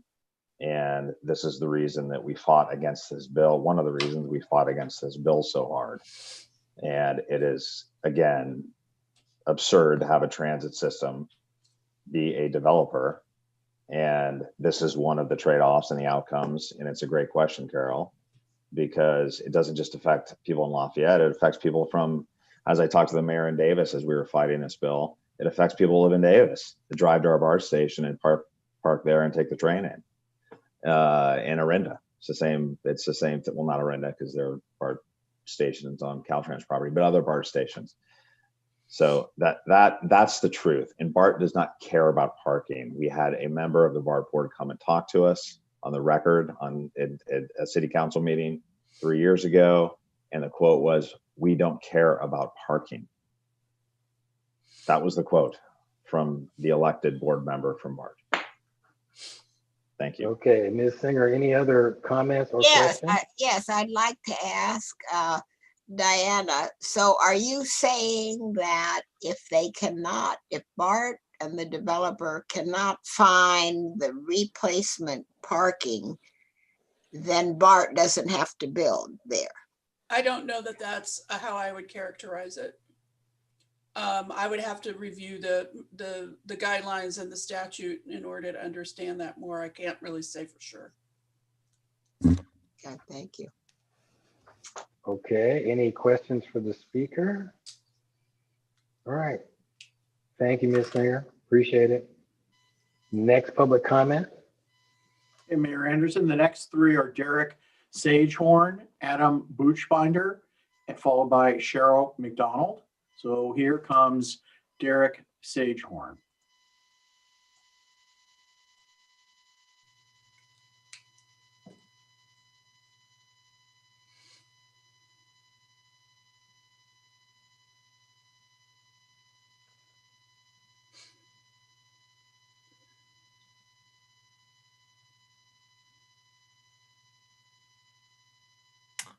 Welcome. Hello, my name is Derek Sagehorn. I'm a member of East Bay for Everyone. I'm calling in and I just want to compliment staff on preparing this update. I think it's a good first step for taking a look at the obligations that the city of Lafayette is going to have under the next housing element cycle. Just a couple comments. I think it's good to hear that staff and council and planning commission are considering developing the BART site. But if that's to be the case, I think it's really important that the city engage BART to make sure that it gets moved up on the TOD priority worksheet. Currently, BART has Lafayette not moving forward until 2030, and the cycle ends in 2031. So if you really want to make a shot at meeting these goals, I think the city really needs to move forward and say that they want to develop at that site. Second, I think the real key is going to be on feasibility and making sure that the sites from the fifth cycle element, including the ones in Deer Hill, that you evaluate to see why they haven't been developed in the last cycle. So if that's going to be the basis for the meeting the goal for the sixth cycle, a hard look at why those sites failed in the fifth, I think, is necessary. So maybe increasing or decreasing development standards around setbacks or increasing the floor area or whatnot is important to making sure that if you actually want to make it work. And then third, I would really suggest that you take a look at missing middle housing, including things like fourplexes and sixplexes, courtyard bungalows, the kind of stuff that you see through Rockridge in Oakland. I think would be really helpful to kind of make that transition away from the downtown in a way that is approachable for Lafayette, but can help meet some additional sites. So it's not a zero-sum game between the BART site, the Deer Hill sites, and the downtown sites. And I think as Commissioner Strum was talking about, creating kind of a transition. So just something to think about. And I continue to ask that the City Council and the Planning Commission consider its obligations under the affirmatively furthering fair housing rule from AB 686 from 2017 to make sure that they're trying to integrate Lafayette to make sure that they're not creating barriers to affordable housing. So thank you very much.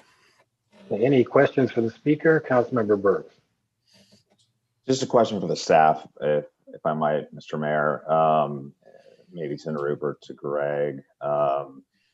So Mr. Sagehorn's first comment about moving up our energy level on developing our BART parking lot. Is there a way to survey our town to ask the people who live in it if they would be in favor of that?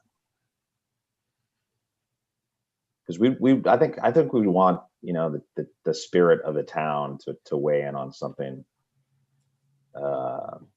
as big as that. I don't know if they'd be for it. Well, in order for us to include the site in this upcoming housing element cycle, we have to be prepared to allow development to occur. Whether or not to upzone the site itself is not a question, it's required. If we wish to count it in this upcoming housing element, we have to make it available and encourage its development sooner rather than later, because it can't wait until the end of a cycle to say, okay, now we're ready. It has to be available during the cycle in order for it to be counted as a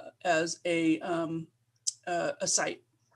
Well, I know it has to be available. I mean, they could come in tomorrow and do it, but I mean, we can.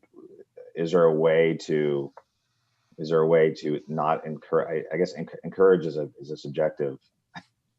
It's a subjective sort of art of term. I mean, this city was against, Mr. Sagehorn, I don't know if you live in Lafayette, but this city was against that bill. So developing the BART parking lot as a priority, I think would not please the bosses that we all work for, the 25,000 plus of them. That was my so I want to make sure they're included, and if we encourage this, I guess that's the background, if that makes sense, Diana. Yeah, your question makes sense, and I don't think there is a certainly the city council's policy position was against the bill, but I don't think there's unanimity across the entirety of the population with respect to any policy that the council has on particularly on housing. So certainly with respect to the AB 2923, we must meet that and do upzoning with respect to prioritization in BART's TOD planning. I think that can be part of GPAC's outreach efforts and solicitation of feedback. And there are certainly, we can always gauge the temperature of the community in a variety of ways. Even putting a ballot measure on, which becomes an advisory measure. So, I mean, there are avenues to do that. But I think the first and most available to us, the immediate one, would be through the GPAC outreach process. Okay, thanks, Greg. Real Commissioner question. Maggio. Oh, sorry. Oh, I'm sorry. Go ahead. Commissioner Maggio. Thank you. In fact, Mr. Wolf just touched on what I was going to say. This housing element is really driving some important general plan decisions. And so I think it's really important we coordinate a lot of this with GPAC, and that body represents all parts of the city.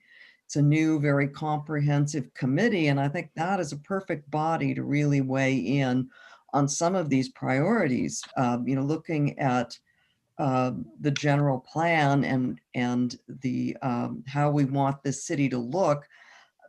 These different 5 options could have very different outcomes. And so getting GPAC in early, I think, would be really important. Okay, Vice Mayor Kendall. Yeah. So not to push back on staff, but Mike's very first question was that, can we not upzone the BART parking lots? And the answer was yes, due to the very high fire hazard severity index, but we would have to grab all those units somewhere else. Correct. Yeah. So when I indicated that we would have to comply with 2923, that does include the option to put the units that would go at the BART station parking lots elsewhere in the city. Mm-hmm. Correct. Okay, Commissioner Sturm. I saw you raise your hand. I thought you were just waving high. Okay. I don't know what I was doing, but I do have a question about talking about the BART lot. So I'm a little confused about the BART parking now. My assumption was that, like our other projects that, where the developer wants to build out the site, they have a decision to make about parking, and they work with staff and a lot of the times parking ends up being concealed or, partially underground or completely underground. So when I asked the question about what should be visualized for the 75 units per acre for the BART lot, and staff confirmed in 5-story building, I was assuming that was 5 stories with parking underground. Is that something that we can, I guess, based on Councilmember Burke's comments, I'm a little confused. Like, is that something that we can dictate? I'm not sure exactly. I'd have to go back through and look at both the legislation and the TOD guidelines. I don't know off the top of my head. And if I may, and I just have the guidelines here. Yeah. So, the TOD guidelines specifically state no minimum to parking. Exactly right. So there you go. That's the answer to your question. The chase on that. That's what the guidelines are. Right. And the assumption, I mean,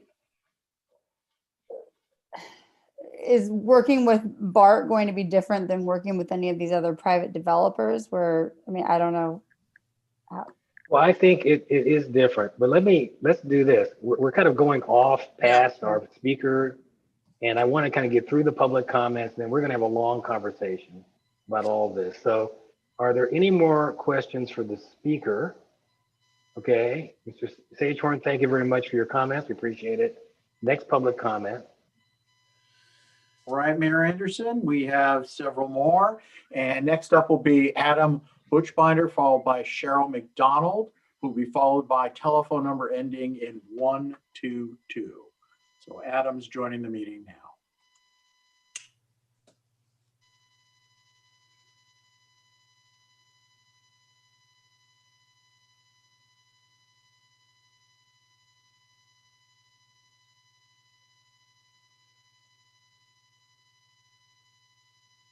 Hello, am I on? Yes, you are. Welcome. Excellent. Hello, hi, I'm Adam Bookbinder. I'm a planning commissioner from Campbell in the South Bay, although I'm speaking only for myself here. Thank you for getting started on this early. It's a preview of what we'll be doing in the South Bay once we start our own housing element process. I'm very interested to see how it goes, and I have a few comments. Generally, I'm excited to see densification in the downtown, focusing development away from the very high fire hazard zone. Judging by the public comments, the main concerns are traffic, and putting the new development in mixed-use areas near the train is a really great way to deal with that. I'm curious as how you plan to increase density to levels that don't currently exist anywhere in the city, and how you'll change parking requirements and transportation expectations to make this possible, because obviously you can't have developments at these densities where everyone drives. And I see that these plans all center around upzoning the region around the BART station. As Derek pointed out, Lafayette doesn't appear in BART's transit-oriented development work plan until after 2030, so not within this cycle. I encourage the city to coordinate with BART on this process so you guys can actually work together. Looking at HCD's site inventory guidebook, if over half of your lower income RENA is on non-vacant sites, you need to include substantial evidence that the uses on those sites will be discontinued, that the sites are developable. We're talking expiring leases, demolition permits, that kind of stuff. Is this plausible here? I also noticed in the comments, Don Tatson pointing out that historically you've gotten about 20% subsidized units in multifamily developments. The new density bonus law, AB 2345, provides really impressive incentives to add additional subsidized units. Now, combining all of this, like what's the plan to satisfy very low income and low income targets? If you build at a 20% subsidized rate, to build 1,000 subsidized homes, you need to build 4,000 market rate units. I'm very curious as to how Lafayette will square this circle. All of us in the Bay Area are in this together. Thank you for your time and good luck. Okay, Mr. Bookbinder, any questions for the speaker? All right. Thank you very much for your comments. Thank you very much. Next public comment. Okay, Cheryl McDonald is up next, followed by telephone number 122. And that telephone call will be followed by David Ying. So here's Cheryl McDonald.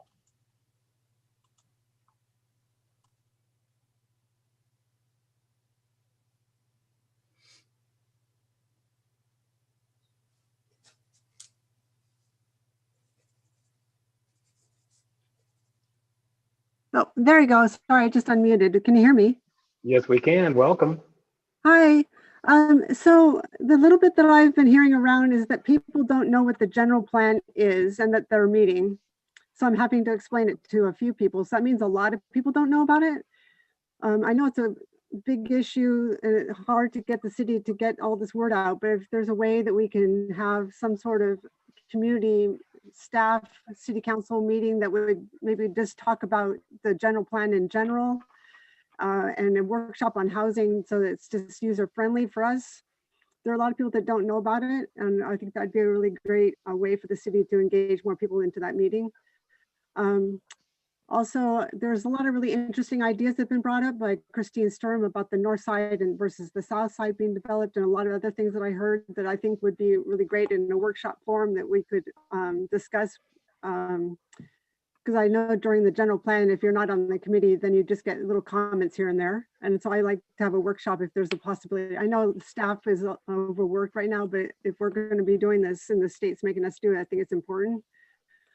And then I had a question about funding. In the past, I had an understanding that the state helped provide money to the, I don't know how this worked, but they provided money to developers so that they could put more low-income housing or affordable housing in, so that maybe we didn't have to build so much. I'm not sure how that works and if that might be something that the state might be able to help us with in the future, maybe not this year with COVID. And I also don't really understand why past, I don't know. So we have a lot of apartments and I don't think they're counted in our RENA numbers. And so I'm wondering why those are not included. And I had a question about ADUs, I guess is what they're called, and whether the past ones that are maybe already in our city are counted for. And if we can encourage more of those to be built. And then the last speaker, I think it was, mentioned something about fourplexes and sixplexes to help us maybe take away some of the hardcore development in the downtown. So those are a lot of my questions. But I think a workshop, if there's any way to have a workshop, that would be really great. Because there are a lot of things that, as long as I've been involved, I still don't understand all this. So thank you very much. Okay, Ms. McDonald, thank you very much. Any questions for the speaker? Councilmember Geringer. So not so much a question specifically for Cheryl. Thank you for the great questions and ideas, but on the GPAC, and I think Sarah Allen was sent back to the green room. Maybe Greg could speak to it, but the public engagement on December 15th, there'll be a housing discussion. It will be a GPAC meeting, but then beginning after that and going into the first part of 2021, there will be lots of public engagement. And so it's so far has been forming the committee and doing some of that administrative stuff, and we'll be going forward with lots of public engagement. But December 15th, there will be a housing discussion with the GPAC. And Sarah Allen has rejoined the meeting. Okay. Any other questions for the speaker? All right, Ms. McDonald, thank you very much for your comments tonight. We appreciate it. Thank you. And we'll go to the next public comment. Okay, Mayor Anderson, coming up next is telephone number ending in 122, followed by David Ying, and then Carol Reef. All right, here is a telephone number ending in 122.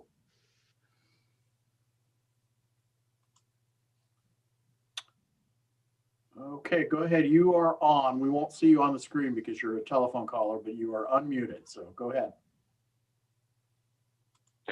Can you hear me? We can. Welcome. Thank you. I would like to start off by thanking everyone. This discussion as a homeowner on Deer Hill and Oak Hill is a very painful discussion.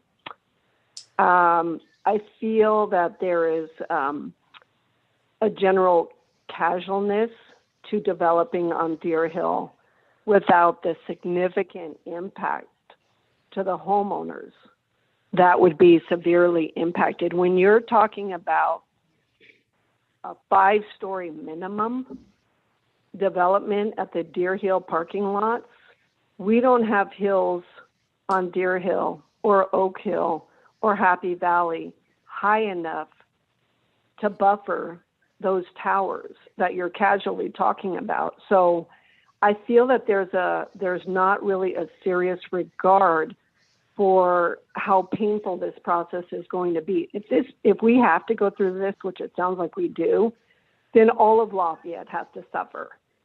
For those of us homeowners that live close to the BART station, having a 5-story TOD and higher would significantly impact our property values. We'd lose our ridge line. We would lose the scenic highway.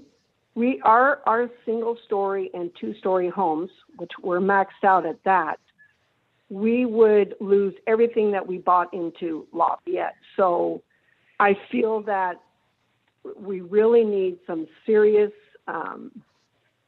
attention given to the impact of the homeowners that would be impacted by the BART development. It would be huge.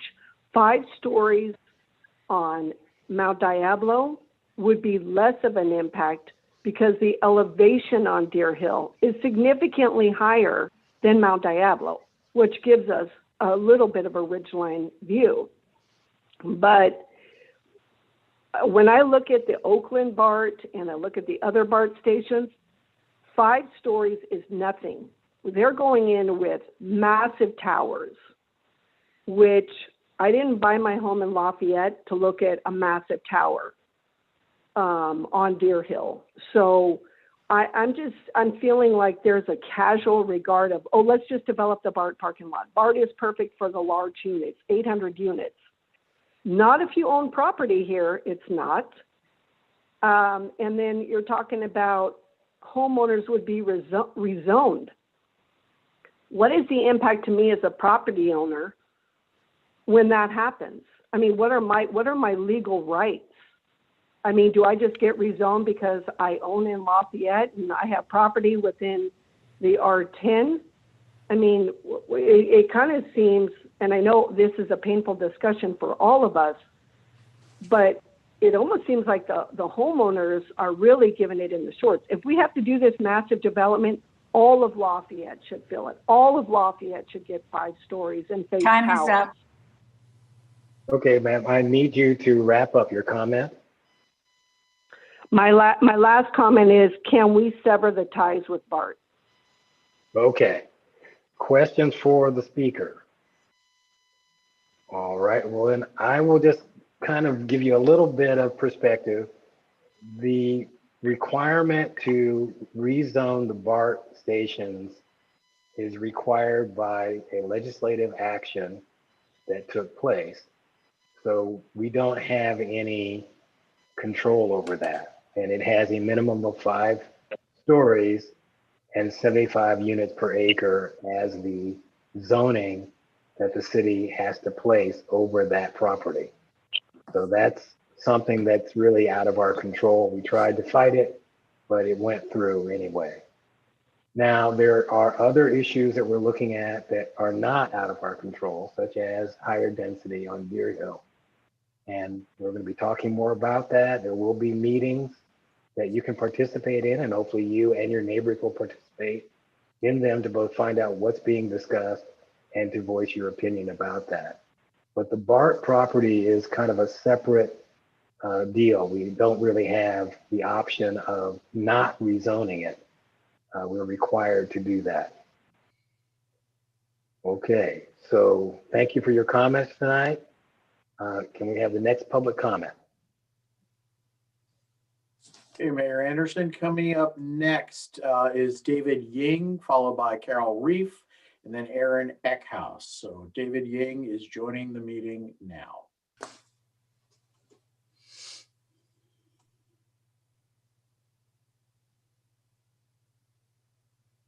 Hi, can you hear me? We can. Welcome.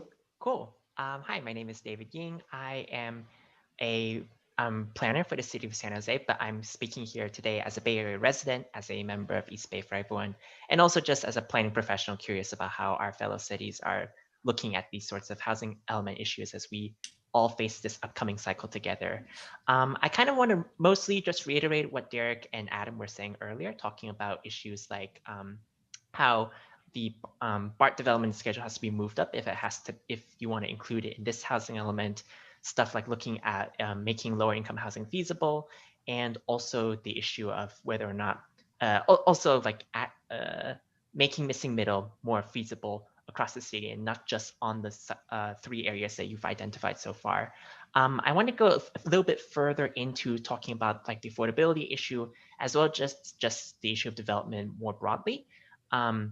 I think one of the biggest things that we're facing coming up here is this issue of how we calculate the capacity for sites, as well as the issue of reusing sites. And this is especially important for like lower income sites because there are new limits in terms of how much you can reuse. So getting the feasibility right is absolutely critical if you don't want to hurt yourself down the road in future planning cycles. But what I think is interesting about it is that, at least in my own experience elsewhere in the Bay Area, is that affordable housing development, especially when developers are using like state density bonus, is that they wind up using a lot of the concessions and incentives because those tend to legitimately make the development less feasible. And that points toward, I guess, issues with the zoning code or the general plan more broadly. And I was hoping that maybe you could look more into seeing how those standards could be better aligned with development, so that lower income housing, and maybe also more broadly just housing at all income levels, makes more sense. And so that the homes that we are planning for in the housing element process are actually getting built and people can live in them. Yeah, that's what I've got. Thank you. Okay, any questions for the speaker? All right, Mr. Ying, thank you very much. Next public comment.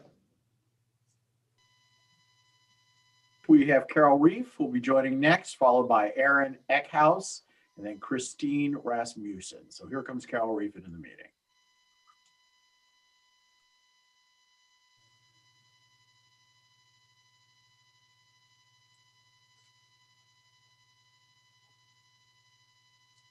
Welcome. Hi, how are you?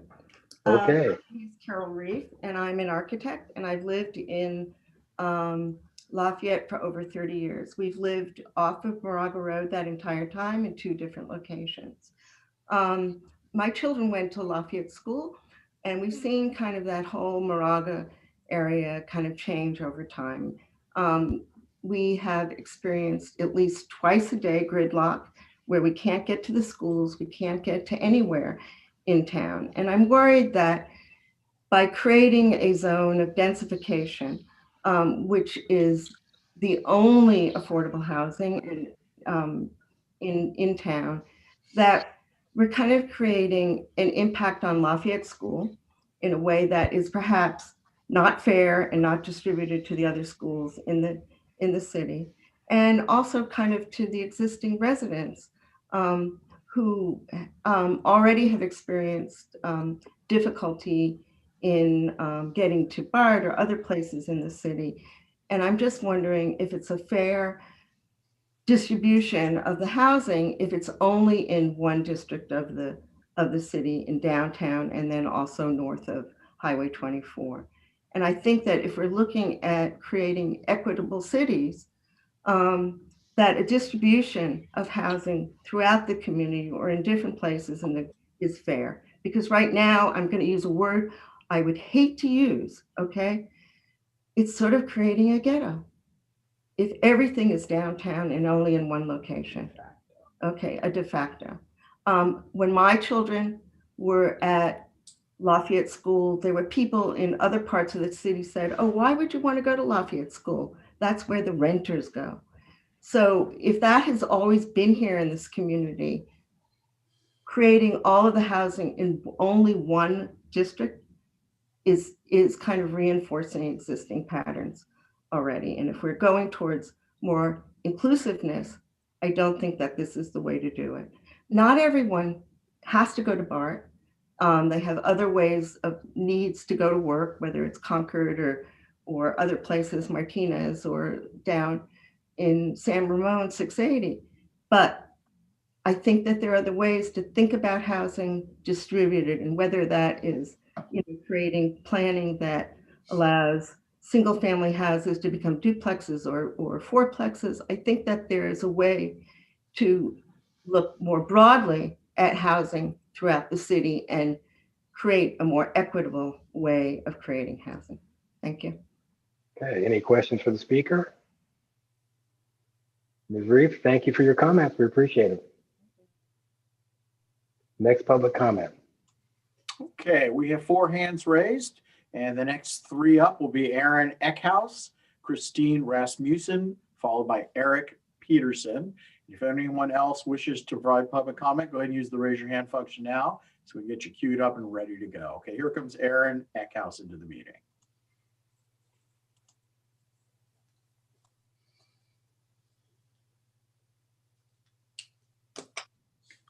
Hello, my name is Aaron Eckhouse. I'm the Regional Policy Manager in the Bay Area with California YIMBY, yes, in my backyard.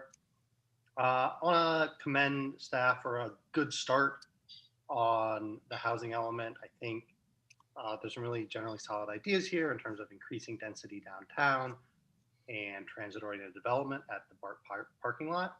I do want to echo the concerns that others have raised, though, that if you want to count that site for your 6th cycle housing element, you need to work with BART to move it up in the transit-oriented development work plan that BART has. Currently, Lafayette is not under consideration for a TOD from BART until after 2030, at which point the 6th cycle arena cycle will have concluded. So until and unless BART is able to move Lafayette into the queue, before 2030, the likelihood of development at the BART parking lot is 0. And and that would create, I think, concerns and limitations for counting the capacity of that site toward your RENA obligation if there is no feasible path to development during the relevant time cycle. I think transit-oriented development at the Lafayette BART parking lot would be a great thing for Lafayette and for the entire region. I think it's a great way for you to meet your affordable housing goals under RENA because of the resources that BART can help bring to bear. And it'd be a very attractive site for affordable housing developers. But it needs to be part of BART's TOD work plan if it's going to happen within the time frame of the 6th cycle. I also just wanted to comment on some things that have raised concern for me and remind everyone Lafayette is required, as are all cities in California now, to affirmatively further fair housing through your housing element. And that means you need to reverse historic patterns of segregation and advance patterns of integrated living in your city and within your regional context. So, some comments that were made about potentially concentrating affordable housing in certain areas, maybe near auto shops, or right up against the freeway or in other less desirable areas, that would potentially raise concerns around affirmatively furthering fair housing, that you would be perpetuating historic patterns of segregation and exclusion in which lower income residents are confined to the less desirable and less amenity rich areas and denied access to the opportunities that are abundantly available in Lafayette and that I think are a great thing that your city can offer to more residents. I do want to say, I think there's a lot of good material to work with in what staff is proposing. I think the idea of expanding the coverage area to facilitate missing middle housing, particularly in the MRA zones next to downtown. Your time is up. Eckhouse, can you wrap up, please? I've said what I need to say. Okay. Any questions for the speaker? All right, Mr. Eckhouse, thank you for your comments. Thank you much. Next public comment. Okay, we have 4 hands raised, Mayor Anderson. Up next will be Christine Rasmussen, followed by Eric Peterson, then Kevin Burke, and then Greenbelt Alliance. All right, so here comes Christine Rasmussen. Okay, I see people raising and lowering hands. If you do want to make public comment, it'd be really helpful if you can just put your hand up and leave it up, and we'll get to you in the order the hands are raised. That'd be very helpful. Okay, here we go.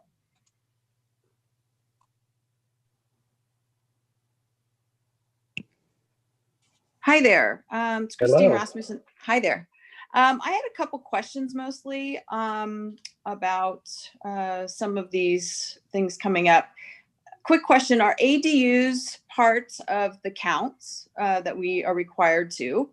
And do small apartment buildings, for example, I own a smaller apartment building. If I added a few more units there, I'm not a big developer, would that count towards these numbers that we need to, for new housing? I also have a question about how many cycles are coming. We keep talking about cycles and then I keep hearing 6th cycle. How many more cycles are there in total? And also a question about BART. Are they going to be getting subsidies from the government, or is that going to be a totally based on a developer coming in and developing the property, a for-profit developer? And then another question was about the White Pony property where we have the school, I guess it is. I'm not really sure who owns that and what is the future of that property. And could that theoretically be developed? And Okay. Those are my questions. Okay, we will get those questions answered. Any questions for the speaker, although she only asked questions? Yeah, I know. All right. Yeah, very good. Didn't really Thank bring you. much. Maybe in my questions, I brought some ideas. I don't know. Okay. Always. We appreciate your questions. Okay, so we will see if we can get some answers to some of your questions.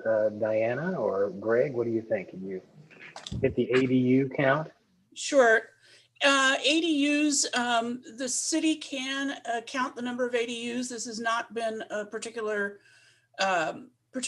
easy thing to do in the past. We did not include any ADUs in our previous housing cycle because of the difficulty of counting them, and the state had no protocol. Now we have a protocol for doing it. We can make some assumptions about the affordability level and call them perhaps moderate income units, at least in some cases, rather than above moderate income. So yes, ADUs can be counted. Any units that are built, new units that are built would be counted against housing, the RENA allocation. But most of those come at a higher income level than just simply the lower income. This is the 6th cycle of the housing element, and that means that there have been 5 previous cycles. These cycles originally lasted around 5 years. Now they're around 8 years, and it's the housing element is basically fresh for 8 years until the next time we go through another cycle. I don't particularly know how many future housing cycles we'll have, but right now they're 8-year cycles, and that we're getting ready to plan for the 6th one. In terms of the subsidies for the BART site, any affordable housing development will require subsidies, and those subsidies oftentimes come in the form of tax credit to tax investors who get benefits on their taxes by providing equity for development. Most affordable housing developments, if they're 100% affordable and even less than that, oftentimes will have 6, 7, 8, 9, 10, 11, 12 different sources of funding. There is no one entity out there that just churns out money for affordable housing, and each developer, even if it's usually the affordable housing development, generally speaking, is done by nonprofits. However, they may partner with a for-profit developer if they're doing market rate housing as well. And so the subsidies come from the state and the federal government. Local governments, when we had a redevelopment agency, would provide funding for that as well. So we put together, I think for the Belterre project, we had probably 8 or 9 different sources of funding for the affordable part. And it's extraordinarily competitive. There is a limited supply amount of money. Cities oftentimes have projects that compete with other projects all over the state and don't get funded because some other project in, say, Fresno or LA or something beat them in the competitive ratings. There's a limited amount of supply of money, a limited number of tax credit options, and generally speaking, not all the affordable housing that people need and want gets built because there's not enough money for that. With respect to the White Pony, I have no idea. I'm going to leave that to Greg if he has an idea about it. Okay, Diana, thank you. Greg, any idea on White Pony? I saw Councilmember Geringer's hand go up. I think that she was offering a response. It's just instinctive, but if you knew, Greg, that was fine. The people to ask about that, the school district owns that property, and the Mare School is still located there. I know it's the White Pony Fields or sports field, but that would be a question to raise with the Lafayette School District. Okay, Ms. Repson, thank you very much for your Thank question. you. Thank you very much. All right. Next public comment. Okay, we have 3 hands up here, Anderson. Coming up next will be Eric Peterson, followed by Kevin Burke, and then the Greenbelt Alliance. So here's Eric Peterson.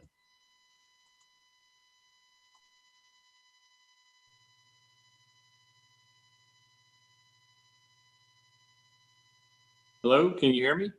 We can. Welcome. Oh, thank you. Thank you for your time tonight.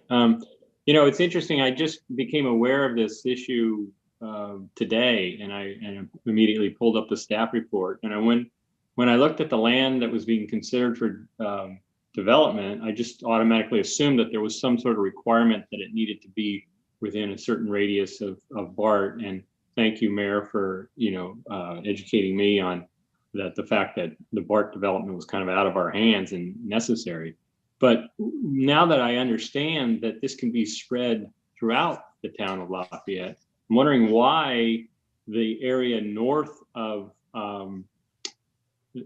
Deer Hill seems to be targeted, for lack of a better word, for pretty significant change in the type of the neighborhood. I mean, we bought into this neighborhood, obviously, like others have said.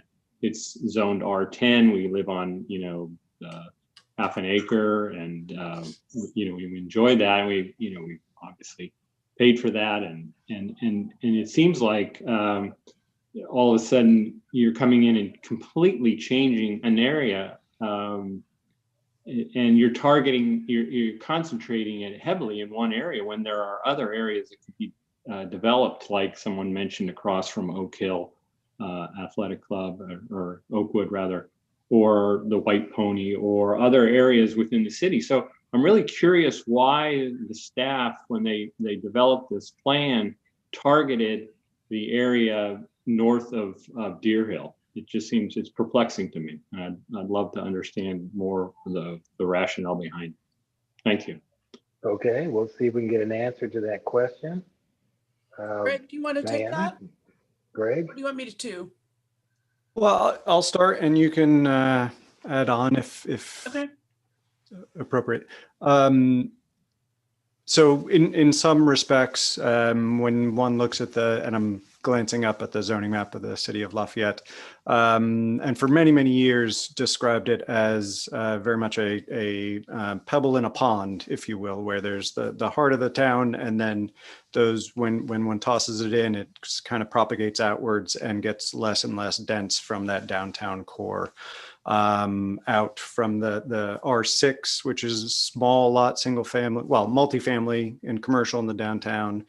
R6, the smallest lots for single family residential, to R10, R15, 20, out to LR properties, low density residential, where the minimum lot size, if you will, would be 5 to 10 acres out at the periphery as you get out towards Briones Regional Park, Reservoir, down south towards Moraga and the like. So given AB 2923 and, historically, the multifamily and commercial has been to the south of Highway 24, given the mandate from the state to upzone the BART parking lots, or as mentioned earlier, find that density elsewhere. It made sense to look at that corridor. I mean, we know that the terraces at the eastern end of that corridor by Pleasant Hill Road, which is a major arterial, was approved. So there'll be some density down there by the freeway interchange. Looking at the BART station and this 4-lane arterial, made sense to maybe not have single family residential right up against that, but an opportunity to do step down zoning from the freeway to BART to some multifamily, and then step down into the single family. So certainly some of the opportunity sites are potentially in this corridor, but they are spread out throughout the downtown, and there is opportunity to look elsewhere in the city. I think we need to be cognizant of our transportation opportunities and constraints. And if we increase density in more remote areas of the city, be it Release Valley or Burton Valley, how those residents will get where they need to go, and not further exacerbate what we've heard of as challenging traffic conditions, and certainly cognizant of, if there's increased density in those areas, how emergency response and evacuation would happen given the world we live in. Diana, did you have something to add?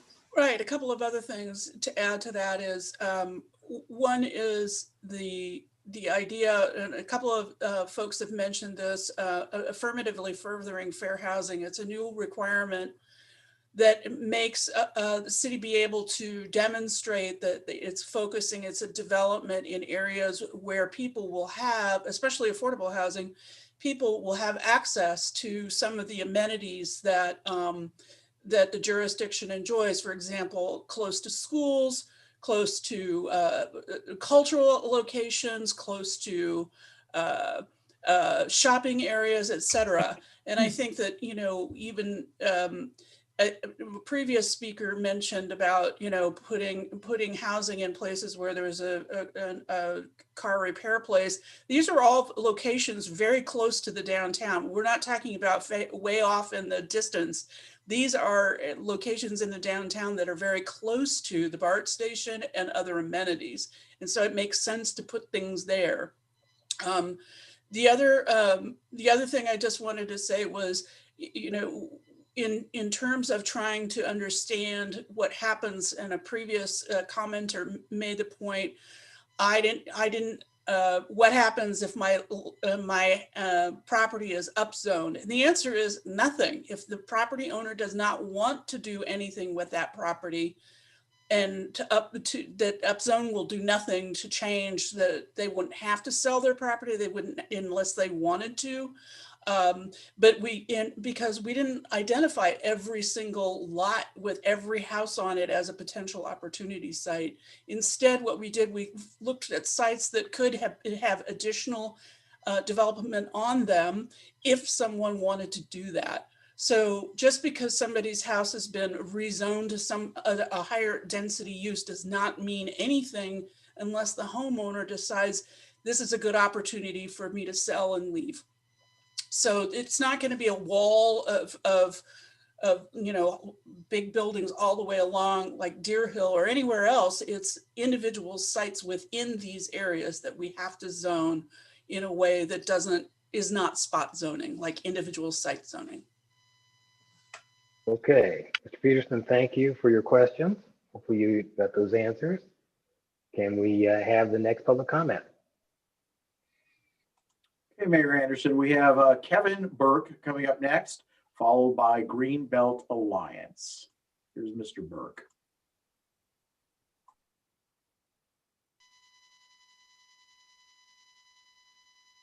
Hi, my name is Kevin Burke. I grew up in Alamo, right next door. Two of my best friends grew up in Lafayette. My parents live in a home in Alamo that has a deed restriction on it that forbid its sale to non-whites for the first 30 years of its construction. Because of racial covenants like these, minorities were not able to buy homes in some of Contra Costa County's most desirable areas. To this day, 8 of 9 residents in Alamo are white. There's a similar number in Lafayette. Many homes in Lafayette had racial covenants. Many of these homes are located in Lafayette's most desirable neighborhoods. These neighborhoods have more white residents than the city as a whole. I think you should consider allowing fourplexes in any Lafayette neighborhood that had a lot of racial covenants. I think this would help reverse the shameful discriminatory effects of Lafayette's historical zoning laws.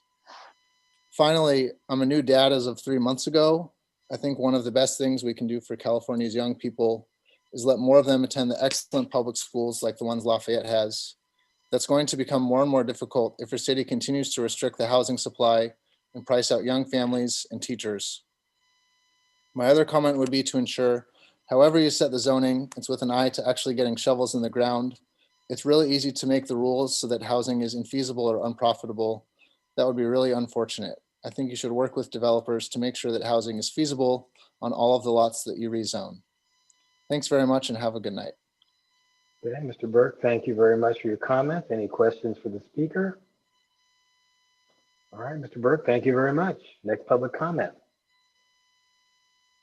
All right, we've got people putting their hands up. So I'm just going to ask if people could, if you do want to speak, please put your hand up now and we'll get you in line and get you in faster and give you your 3 minutes. So coming up next is Greenbelt Alliance, will be followed by Inclusive Lafayette.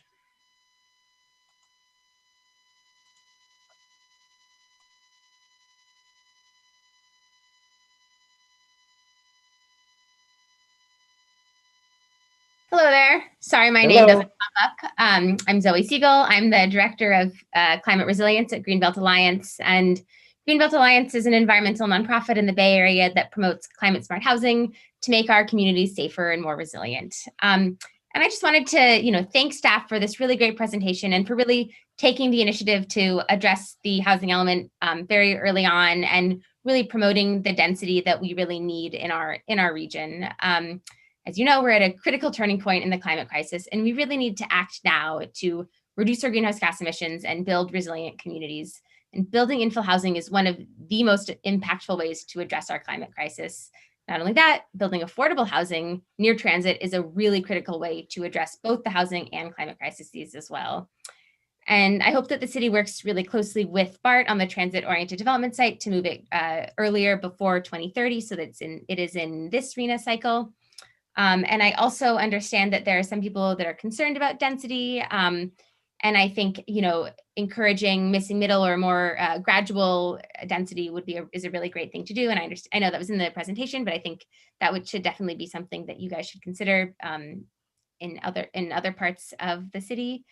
And yeah, overall, I just think you guys are doing a great job, and I applaud the early action, and I look forward to following the process. Thank you very much. Okay, Ms. Siegel, any questions for the speaker? All right, thank you very much for your comment. Next public comment. Hey, Mayor Anderson, Inclusive Lafayette is next.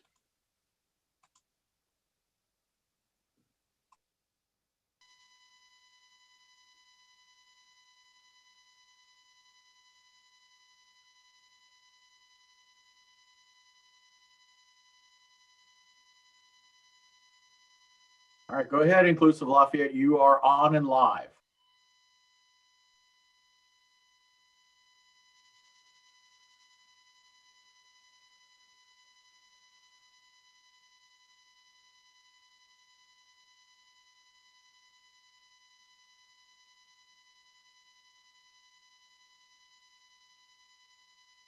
All right, Inclusive Lafayette. Go ahead and start up. Howdy, Jeremy Bean here of Laurel Drive. Very good to see all of you. I want to thank the commissioners and the council members for having this very important conversation, and the city staff for their excellent presentation. Can you hear me? Everything seems kind of frozen out. We can hear you. Okay, all right, pardon me. So I just want to reiterate, I live on Laurel Drive. I'm right across from the BART stations. Upzone my neighborhood. You should upzone my neighborhood. You're not going to hear that from too many people that live in this area, but I live here. Do it. I'm not a hypocrite. When I talk about wanting to upzone other places, do it on my house. If you can only get a single lot, then yeah, if that's what it takes, I'm supportive of that.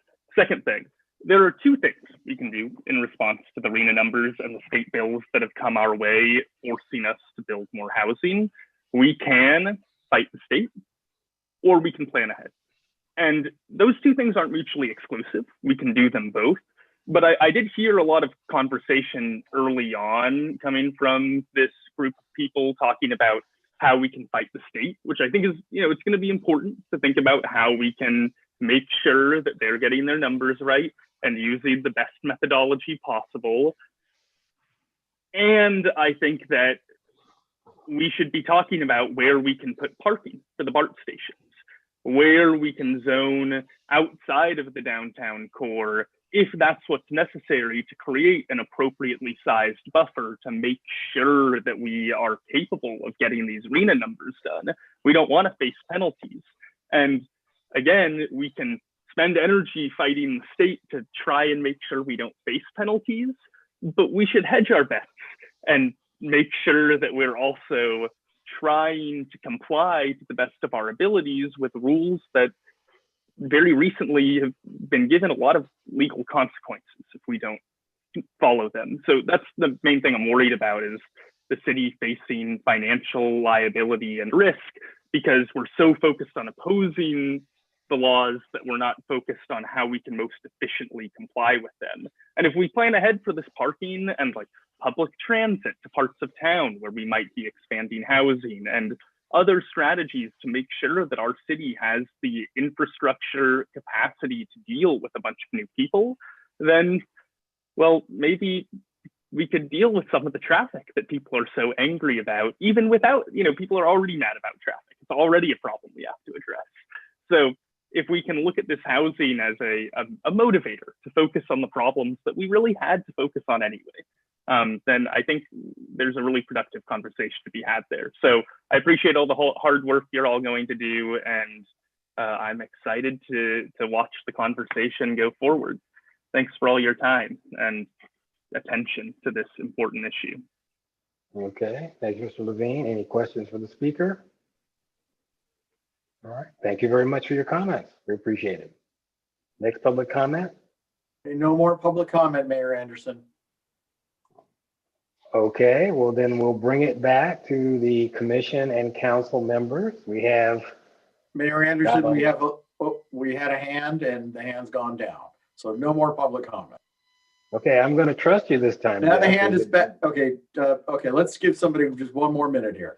Anyone wishes to make, this is the last call, public comment, folks. If you wish to do it, please put your hand up now. Okay, Mayor Anderson, I believe it is official. No more public comment. Okay, thank you, Jeff. Appreciate that very much. We all do. All right, we'll bring it back to the commission and council. I think what we really need to do is kind of give our staff some direction on the scenarios that have been laid out. And if we've got other ideas we want them to explore, that's fine too.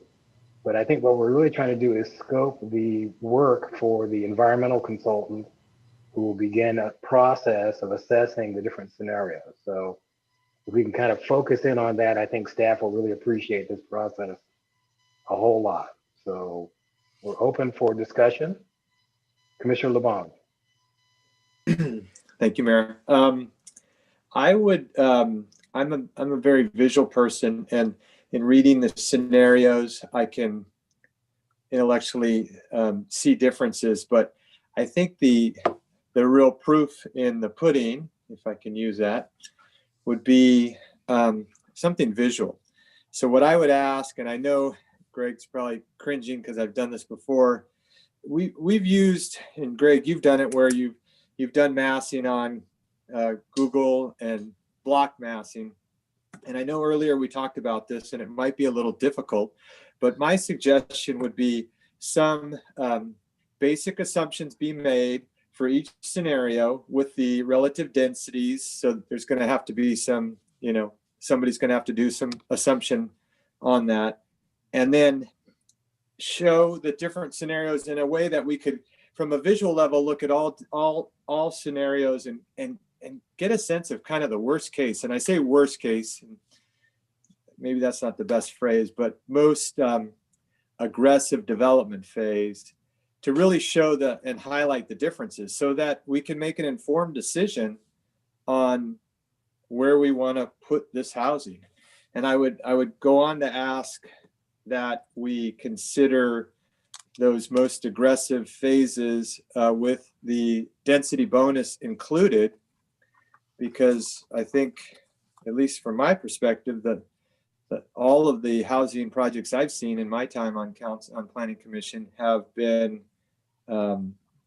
had the density bonus, and I don't think that's going to slow down. So we might as well look at it realistically with what's probably going to come in, and try to look at a scenario that can show some visual representation of those scenarios, so we can then look across them and see, and maybe that's something that goes to similar to what Councilmember Burke mentioned, where we talk to the city, residents of the city and say, hey, look, here's how it could look.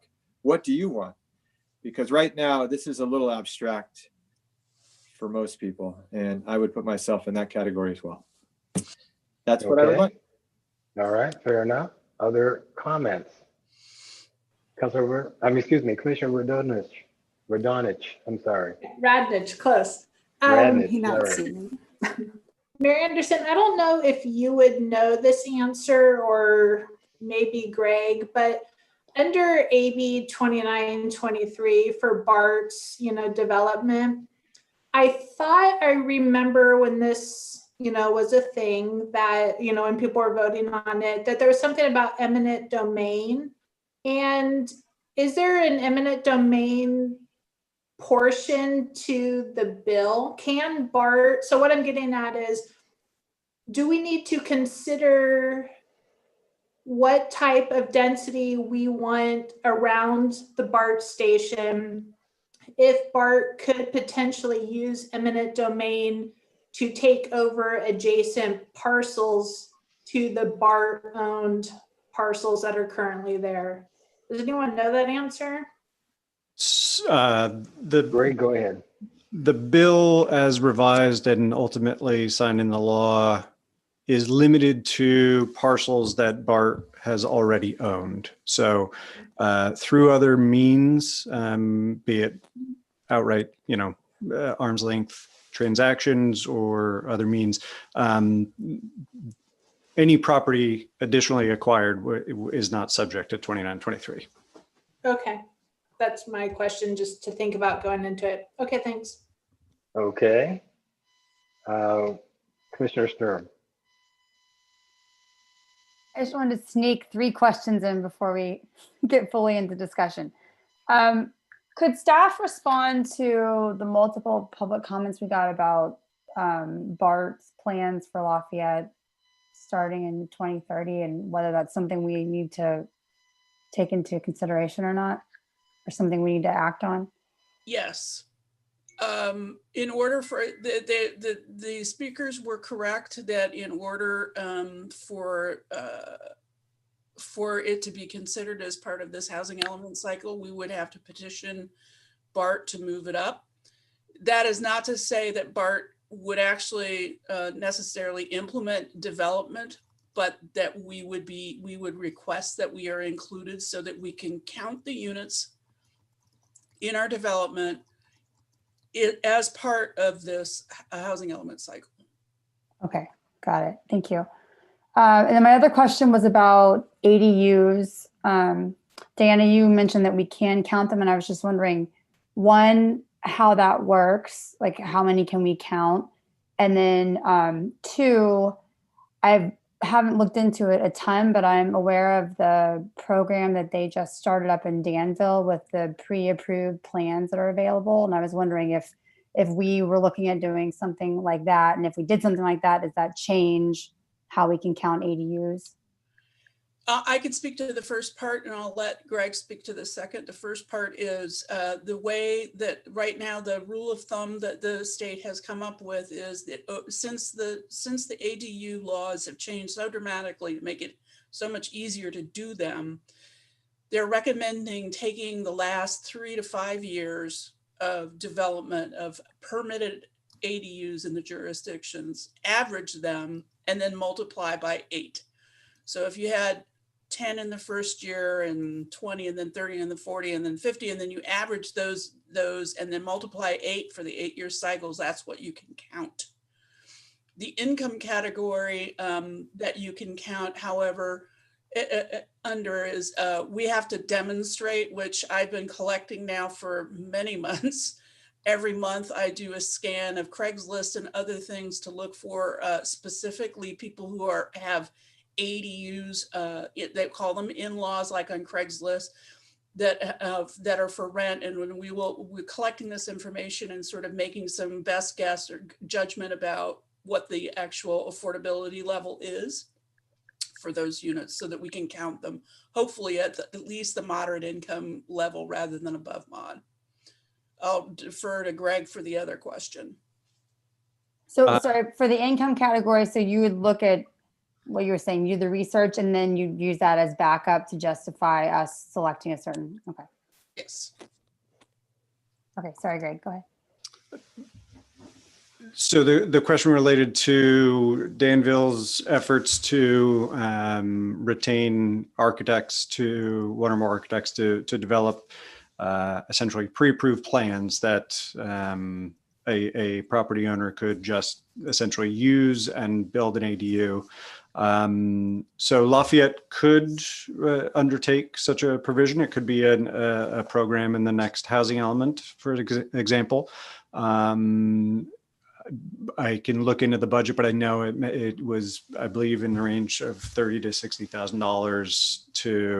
$60,000 develop those plans. I think there was engineering that went along with it, along with the several different architectural styles and plans. And so it is something that could be done, and the city would take on that staff effort, putting out an RFP with a budget, and it would be something that the council would have to prioritize on the work plan. And then if that is done, then the property owners throughout the city would enjoy that benefit of reduced costs on their part to prepare plans unique to their site, and they could just do that. So it would be a cost savings for the property owners throughout the city if the city were to undertake it.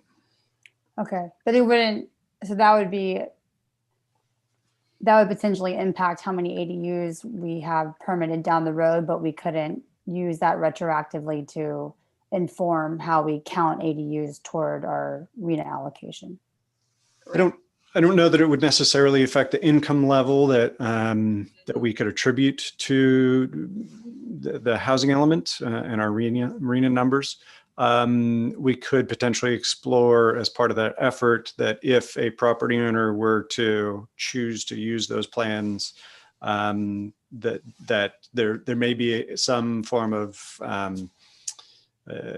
requirement on their part to commit to it being a certain income level for a certain amount of time. And it wouldn't necessarily have to be the longest period of time or the deepest level of affordability, but because the city is going to this effort and putting this out for them to use and reducing their upfront costs, they could then in turn potentially be required to hold it at a certain affordability level through deed restriction for a limited period of time. Got it. Okay. And then my last question was, there was a public comment about rezoning for duplexes. Is that something that you all looked at, or? Well, essentially, they wouldn't be able to be, we could look into that. We would not get that many units out of it, potentially. And the income category we 99.9% sure that we would have to count them as above moderate income, that we couldn't, without a program to require it to be lower income, we could not, because it's not, those would probably not meet the default density for affordable units. I mean, I could take a look and see, but we're looking at larger scale development for affordable truly multifamily housing. Okay, all right, thank you. Okay, any other questions, I guess, Vice Mayor Candell? So mine isn't a question. I did want to take a moment to talk about how currently, so Southern California is about a year ahead of us. I'm in a group of local electeds from all over the state. And what's happening in Southern California on this cycle, it's unprecedented.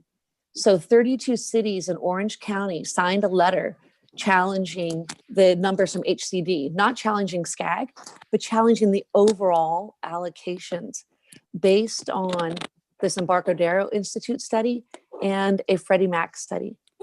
So that then you combine that with 56 other cities down there who are challenging their allocations, including the total allocations. This did not happen on prior cycles. It was, hit or miss. Some people were saying it because they changed so many things on this cycle. And Jeff, actually, I'm going to raise my hand in my Zoom meeting, and I'd love to share my screen. Let me go back to my full screen. You should be able to share your screen right from there.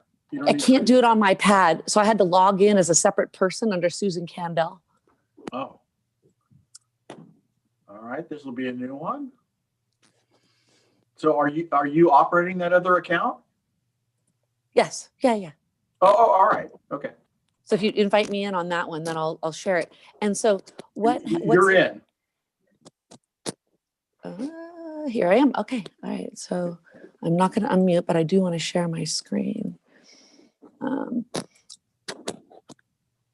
Share. Okay, so here's a nice visual and what happened on this cycle versus prior cycles.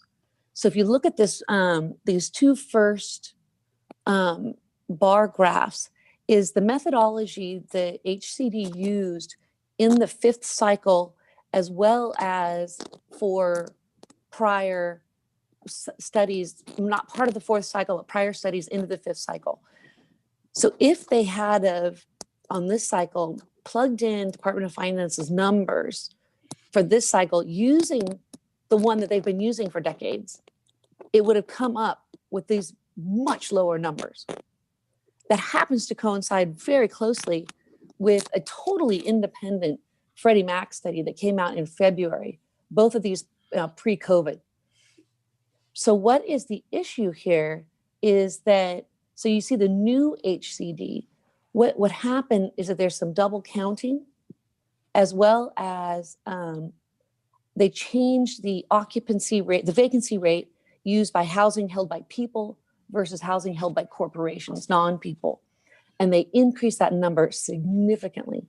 So due to the overcounting, as the double counting, as well as this complete change that doesn't really represent reality, they came up with our new allotments, which are enormous.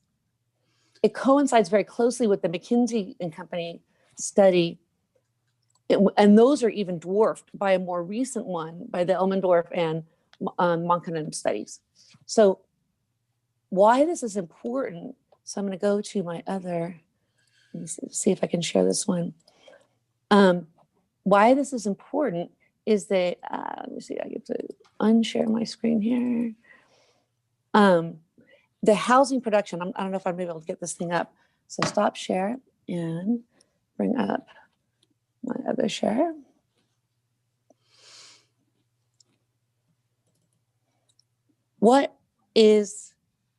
Here are the models with significantly higher estimates will require housing production levels that are 2 to 3 times the maximum housing production in the last 3 decades. So if you look at, if we had the allocations which we believe are correct, it would match our highest ones we've ever done, right? That it's the high back in 2005. We would have to match that. What they're actually asking us to do is eclipses anything we've ever been able to do in California. And so it does make a difference. Like these numbers, why it's important for us, and I brought it to the city of Lafayette as well as to the mayor's meeting. Other cities in Northern California are also now taking this charge. Palo Alto, Los Altos, Sunnyvale, Cupertino, Pleasanton are all have it on their agendas soon. And so what I want to say is that I think the city of Lafayette needs to be part of this and really find out if these numbers are truly correct or not, because it would really impact what we're doing now. I fully intend that we're going to have a totally certified housing element. That is without a doubt. But if these numbers are truly this wrong, we are really going to do something to our community that may not be needed. And I just want to make sure that it's right. So I wanted to inform you guys, I've got all the numbers and these studies. And if you guys want them, I can send them off to the Planning Commission as well. So that's it. We understand, staff understands very well that there are many moving parts, and we don't, unfortunately, waiting to get a solution to this is not going to help us.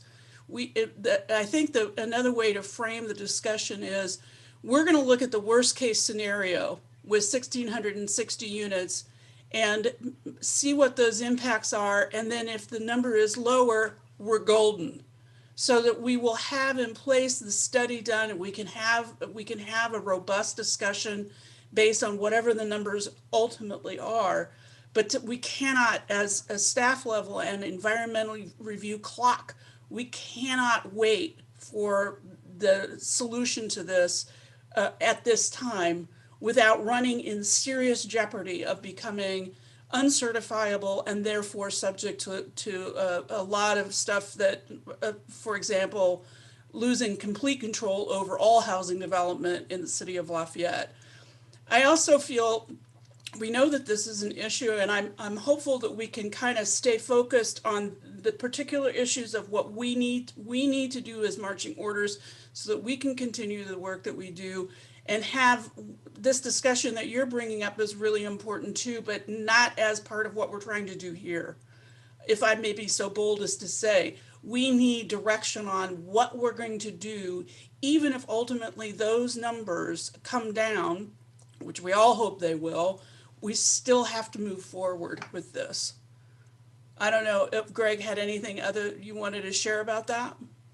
No, I think you're right. That certainly from an environmental review standpoint, where if we were to look at the maximum, it is very reasonable and appropriate to ultimately decide on a project or a plan that has a level of development that is below the maximum that was analyzed in the environmental document. And I believe that this, the issue that the Vice Mayor has raised is being agendized on the next council meeting. So an opportunity to discuss it further. Okay, so with that, we'll kind of focus back in on the issue of this evening. There's more to talk about on many different levels. Commissioner Mason, what do you have for us? Two questions and one question / comment. If the BART parking lot areas follow the same pattern as other East Bay cities, Walnut Creek and Pleasant Hill BART areas where we have a standalone parking garage that just suits BART and the housing, what would we need to do to the zoning to accommodate the standalone parking garage?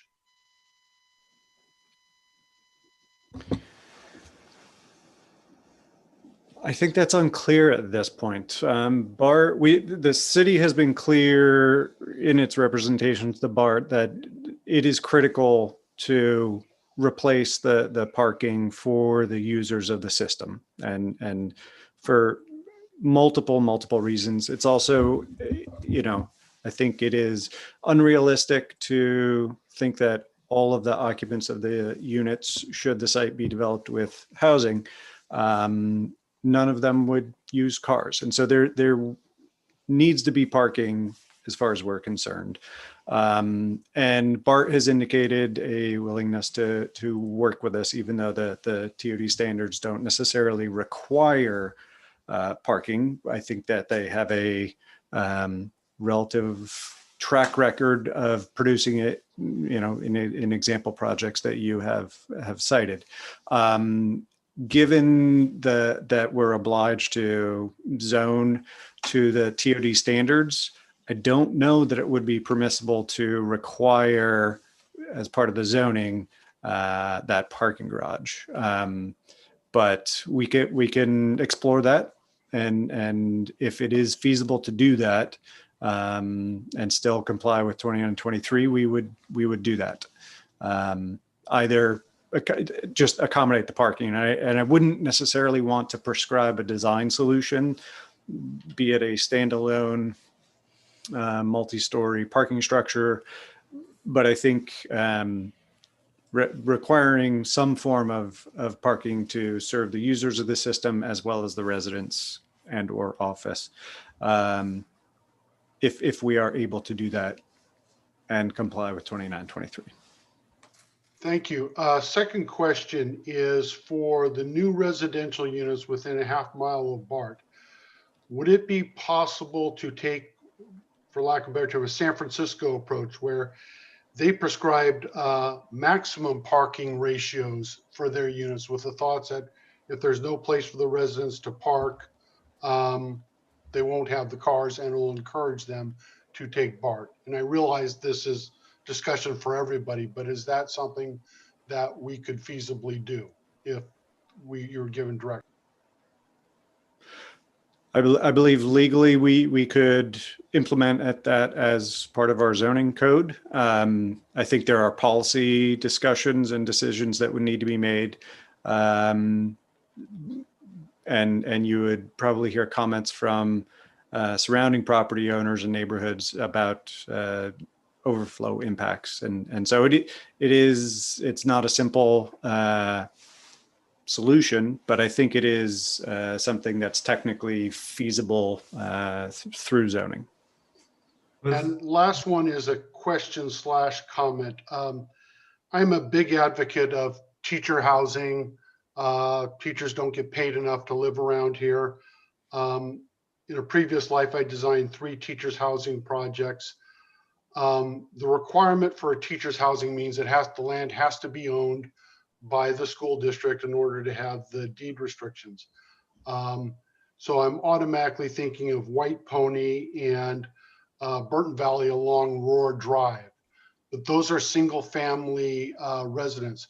It also works well for the affordable housing because the school districts target incoming staff, incoming janitors, custodial staff that don't make much money again.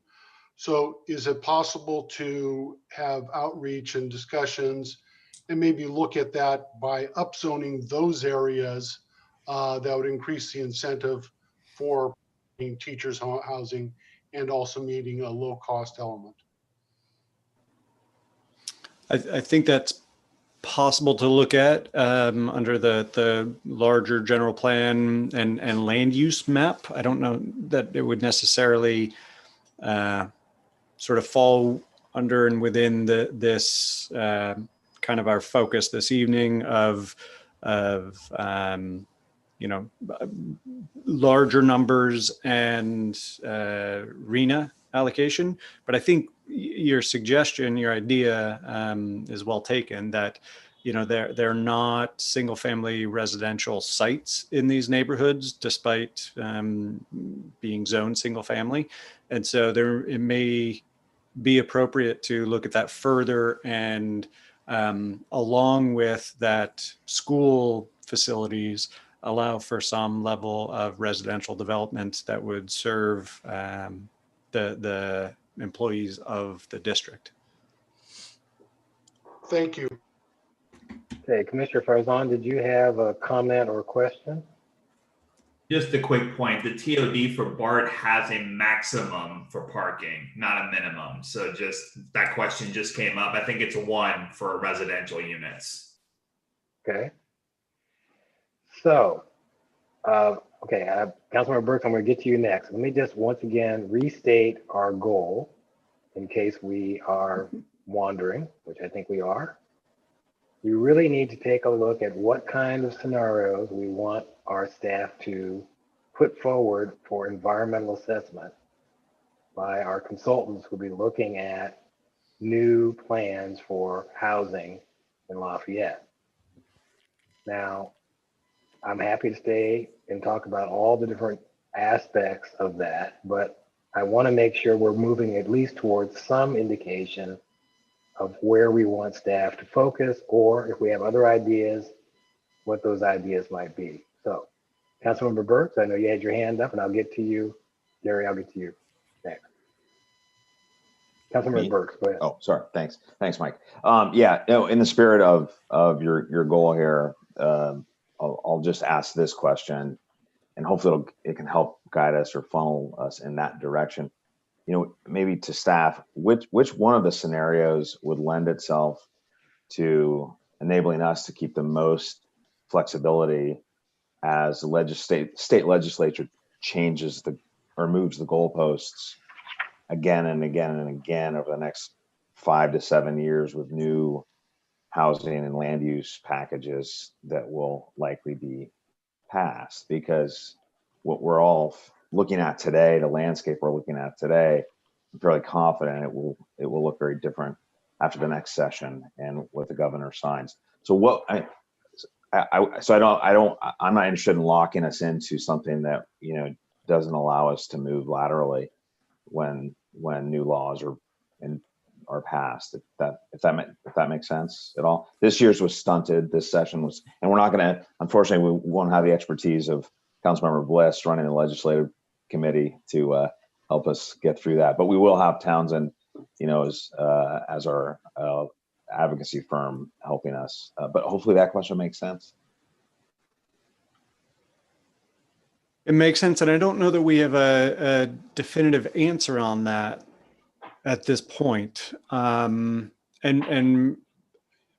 perhaps it's appropriate to bring in Luke Evans just to help assess or help suss out what kind of guidance would be helpful in terms of the project description necessary for the environmental document. Because, you know, when one thinks at it, and again, I look at this, at the zoning map, and we're not talking about a broad geographic area where we're contemplating, you know, annexations and density sort of at peripheral areas. I think at most the distribution that may come from the process is duplexes to fourplexes in historically single-family residential neighborhoods. And so if that were the distribution of it, I don't know that would necessarily change the overall kind of environmental impacts at a project, at a program level. The geographic extent is relatively limited. And if we were to analyze, you know, the environmental impacts of upzoning the areas north of the freeway, as well as upzoning the downtown, and look at those scenarios, I think that would allow us the flexibility, you know, ultimately to make those decisions, being informed by that environmental review, which is the purpose of CEQA. So maybe we can put that to Luke. I don't know if you heard the question. Yeah, I heard it. Can everybody hear me? Yes. We can. Great. I'm Luke Evans with ESA, and I guess I'll be seeing quite a bit of you all over the next year or so as we work through this. I think Greg hit the nail on the head. I think for as far as the environmental impact analysis goes, what's probably going to provide you with the greatest degree of flexibility is if we look at kind of a worst case scenario. In other words, if we look at the greatest development intensity across the largest area, you know, call it the nuclear option, call it whatever you want. It would be something like that. In other words, we would be analyzing the worst that could happen, the greatest level of impact that could happen, is probably a better way to state it. And then we would, obviously you guys would probably do less than that. Ultimately less than that would be approved or developed or whatever. And you would be covered under that kind of a scenario. So I would say that for the purposes of our work, thinking big is probably the wise course of action from a CEQA perspective. You don't want to kind of hobble yourself by analyzing substantially less or something less than what you think may actually happen. That's kind of my advice to clients usually, is just think big, think of the worst thing that can happen, and that's what we'll analyze. Within reason, of course. Does that help answer your question? Yeah, it does. Thank you, Luke and Greg. Can I ask Luke this question? What if we were? I mean, we've been looking at this from the standpoint of just trying to comply with the RENA allocation, right? And you know that will figure into long-range projections for the general plan update, et cetera. In your experience, Luke, do you think that the so-called nuclear option is actually like upzoning everything to 50 units to the acre plus, I mean, everything to 50 units to the acre just to see what the worst case scenario is so that we can build in capacity for later on, but actually dial it back for in terms of the RENA allocation? Or what do you think in terms of the best way to approach what a nuclear option would be? Well, maybe a nuclear option wasn't the best phrase to use. I think with reasonableness needs to be kind of the rule of thumb here. You know, what's reasonably feasible, what's reasonably possible, and that should sort of define what you're trying to achieve, and provide you with a comfortable cushion, as we know we're going to need as part of this buffer requirement, et cetera. Does that help? Yeah, thank you. Yeah. So with that, I would like to suggest something that scenario 3, 4, and 5 are worth consideration. And I'd also like to think that we could also have a scenario 6 with the downtown at 50, BART at 100, and Deer Hill at 20 units per acre. So all I'm trying to do is bracket this thing and get it down into something manageable. Hopefully we can get down to 2 or 3 scenarios that can be analyzed. Are there any problems with limiting our discussion to those scenarios? Scenarios 3, 4, 5, and a new 6, which would be downtown 50, BART 100, Deer Hill 20. Well, one thing, just as a caveat, I would have to go back, we'd have to go back and do the math to figure out whether the 6th scenario would actually achieve the total number of units that we need. I mean, that's my only caveat. I'm fine with that caveat. I've kind of taken a look at the other scenarios, and just looking at what you've done, I think you're going to find it will probably be within the bounds. Okay, so Vice Mayor Candell. So can we also include the area by Oakwood in a scenario? Not to say that we're going to do it, but just to expand the possibility of putting high density housing over there. I think that's certainly possible. We can do that. Mr. Wolf has his hand raised, Mr. Anderson. Okay, hold on a second. There's so many faces on this. Yes, apologize. This is Greg. Go ahead, Greg. So with respect to the area over by Oakwood Athletic Club, I'm sharing my screen. Hopefully you can see a map of the city, or this area of the city at this point.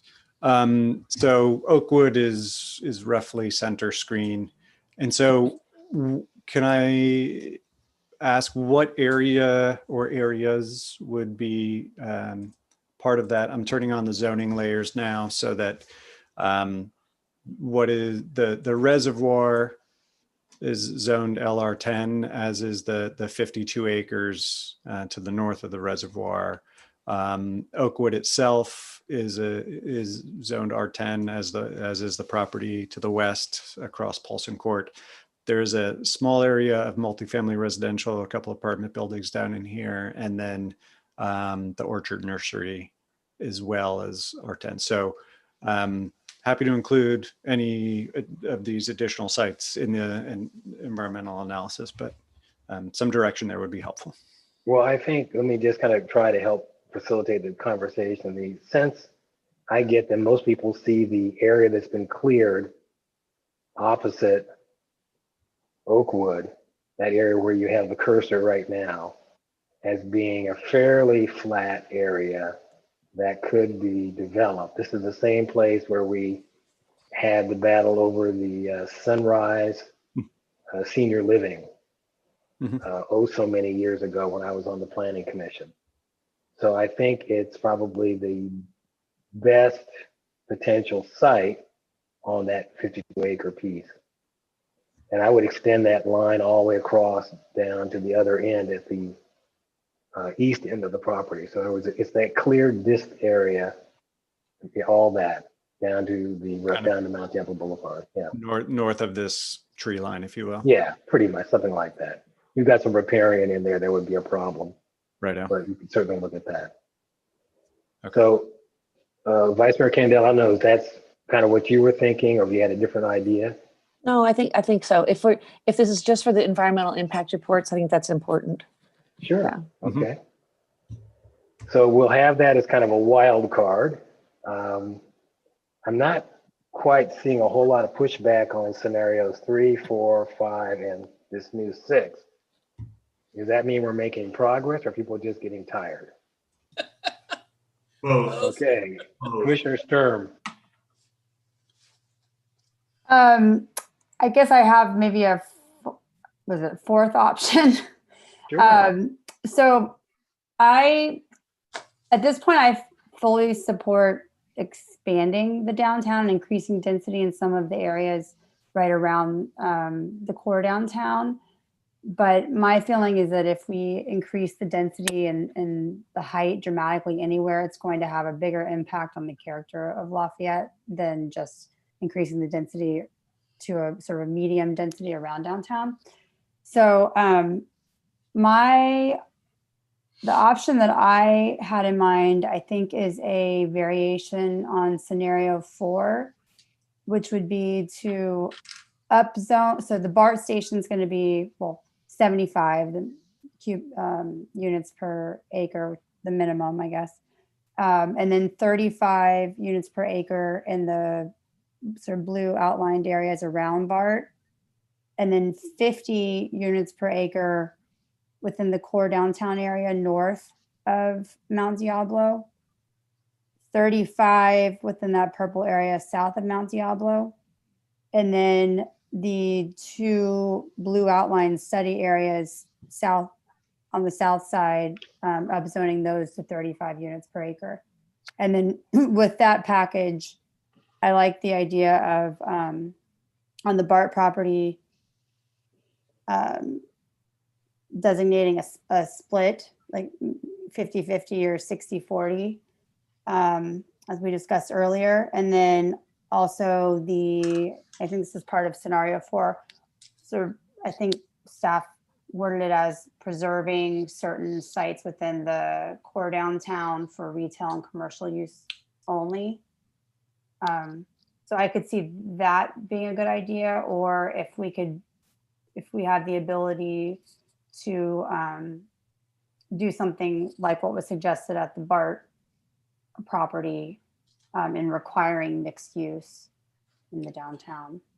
Okay, so can you turn that into one recommendation as to what the scenario would look like? There were a lot of possibilities, so can you just give us, maybe in the same format we have here, downtown, BART, and Deer Hill? I think the only variable, which is I could probably solve with the question to staff, would be if the goal in the core downtown is to keep some level of retail and commercial uses, what's the best way to accomplish that?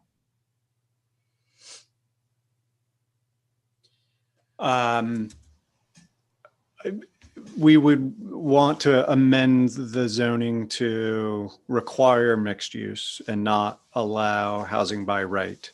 And so, but I think studying it, and I guess it's a question for Luke as well, in talking about studying kind of a upper maximum. I don't want to call it the nuclear option because the upper maximum would.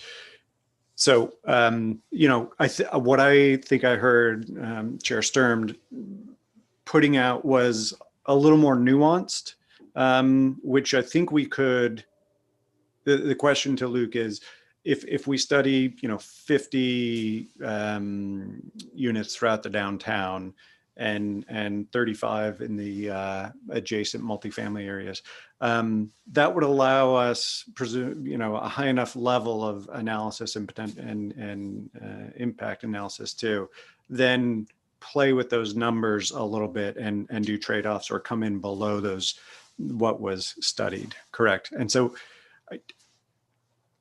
I want to be able to allow ESA to move forward with a limited number of scenarios, but with sufficient levels and clarity that we can kind of push and pull, reallocate, and come in safely under the overall impact analysis.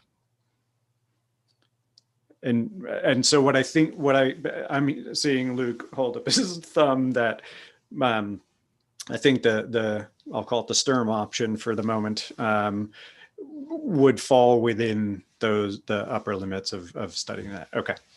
So we can. And I guess the one thing I wasn't clear on is whether an upzoning of those blue study areas was included in your scenarios, or if that's something you were just. Yes, they were considered additions to the downtown. Got it. To 35 or to match whatever? Match whatever was in the downtown. Okay. So is your scenario that different from 4? And in what way is it different? Well, I think there are several differences, but what I'm hearing Greg say is that they fall below sort of the maximum level that we want to investigate through the CEQA So if we do analysis. 4, that should cover it then. Is that correct? I guess so. I'd have to look back. I guess the only question would be, would zoning for mixed use be part of the scenario? Is that something that needs to be included, or is Well, it just that's in is the 4. density?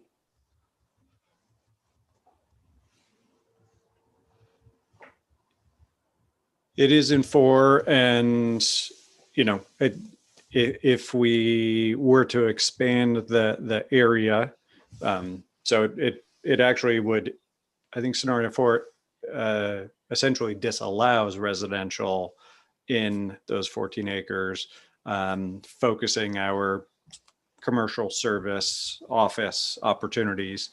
And if we were to distribute that more broadly, allowing a mix of commercial and residential, call it throughout the downtown, that would just be kind of redistributing the analysis. And so I think it's there. And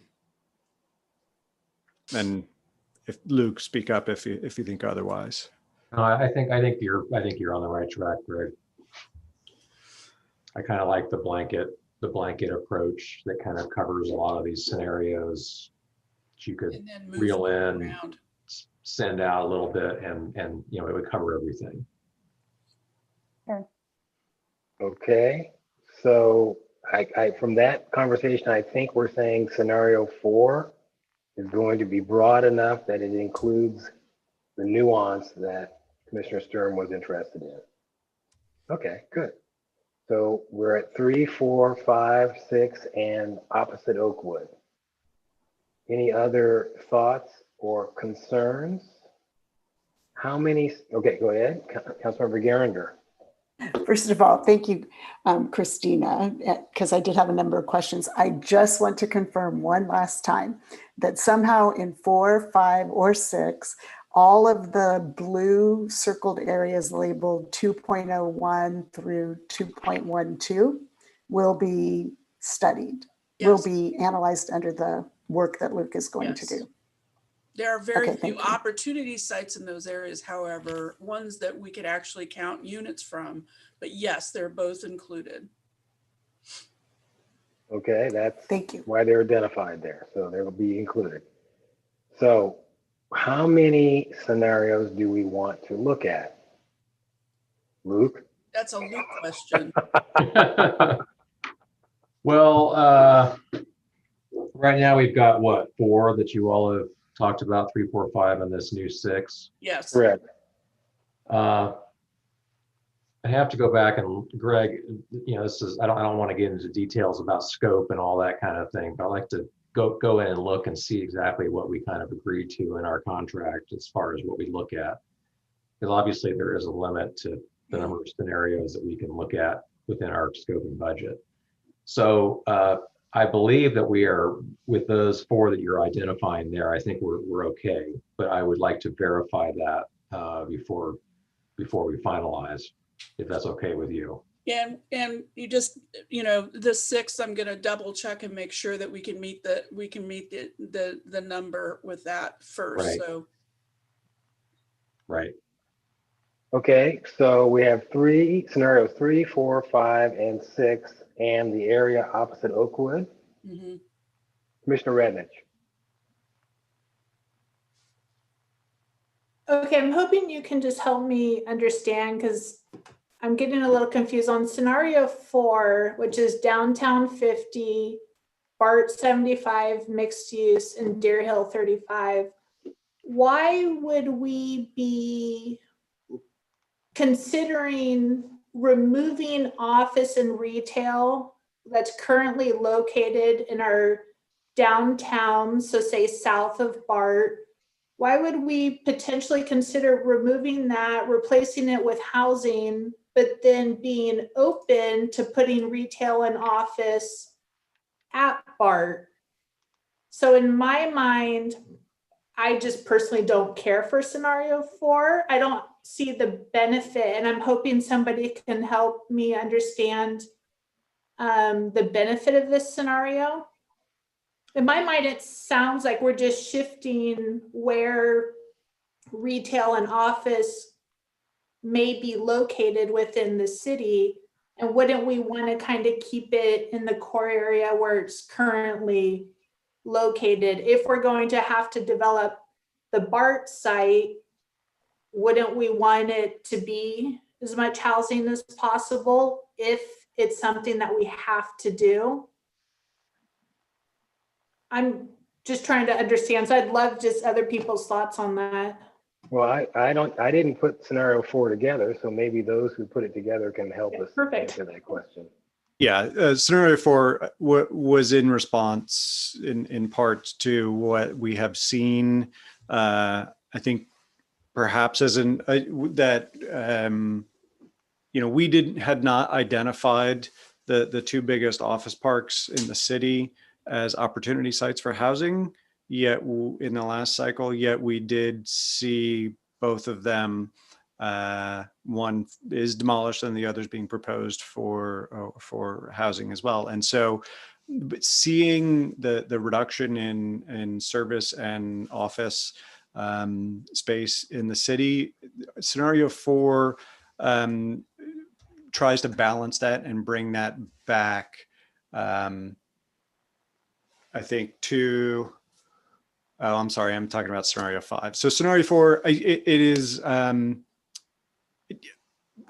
it remains to be seen, I think, what we would collectively want to see, what the community wants to see at BART, and the two options between 4 and 5.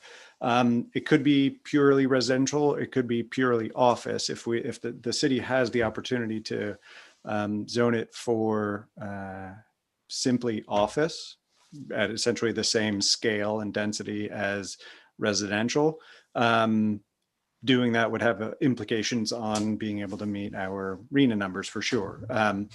So I don't think we are at a stage where we can presume that it'll go 100% residential. I think we need to take more input on that and see and balance, the need for housing and service, office and service.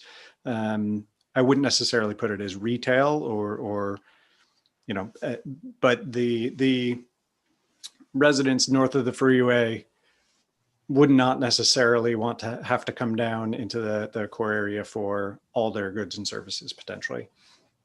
I could see a coffee shop or some other services in the ground floor of projects if they're built out at the BART station. So that was just the nature of it.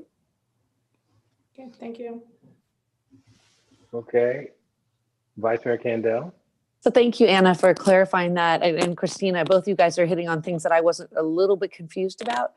And so scenario 5, which actually has scenario 4 in the table, unfortunately, it says that you'd have we would protect our downtown core, which is, I think, is something that we've had in our specific plan for a while. Would there be interest for people to look into that being mixed use? So you would keep your retail on the ground floor, but some of them could have housing on top. Is that acceptable? I don't know. That would be that's a planning kind of decision. I think the issue here is really if you make it subject to mixed use for the purpose of a housing element, you can't count the units. What do you mean? Because you don't know how many units you'll actually get. What if somebody comes in and just wants a purely, unless you're going to require housing on top. And I think that was the issue that we've discussed before, that there was a concern that there is maybe too much housing in the downtown. And to keep it still mostly a retail and not allow any housing in the downtown retail and civic center area. Is that correct, Greg? Is that my understanding? Correct? You're speaking with respect to scenario 5? Yes. Scenario 5. Scenario 5 was giving us options with respect to preserving some area of town, the core area, to allow for commercial only, if you will. Because what we've seen in recent years is if there's the opportunity to go to housing, even if there are currently viable uses there that are non-residential, that the highest and best use and the state density bonus, for instance, it is easy to capitalize on those opportunities. I intend to protect our downtown, right? The thought is we're protecting our retail, we're protecting that for sure. But if that's a goal, you have no housing downtown, but is there a scenario that allows for mixed use for that downtown area? So you still preserve your retail. Is that even a scenario? I think it is a scenario, and it warrants further discussion and study. I don't think it has to be one or the other, but if you allow for pure residential, No, I don't want that. Not that.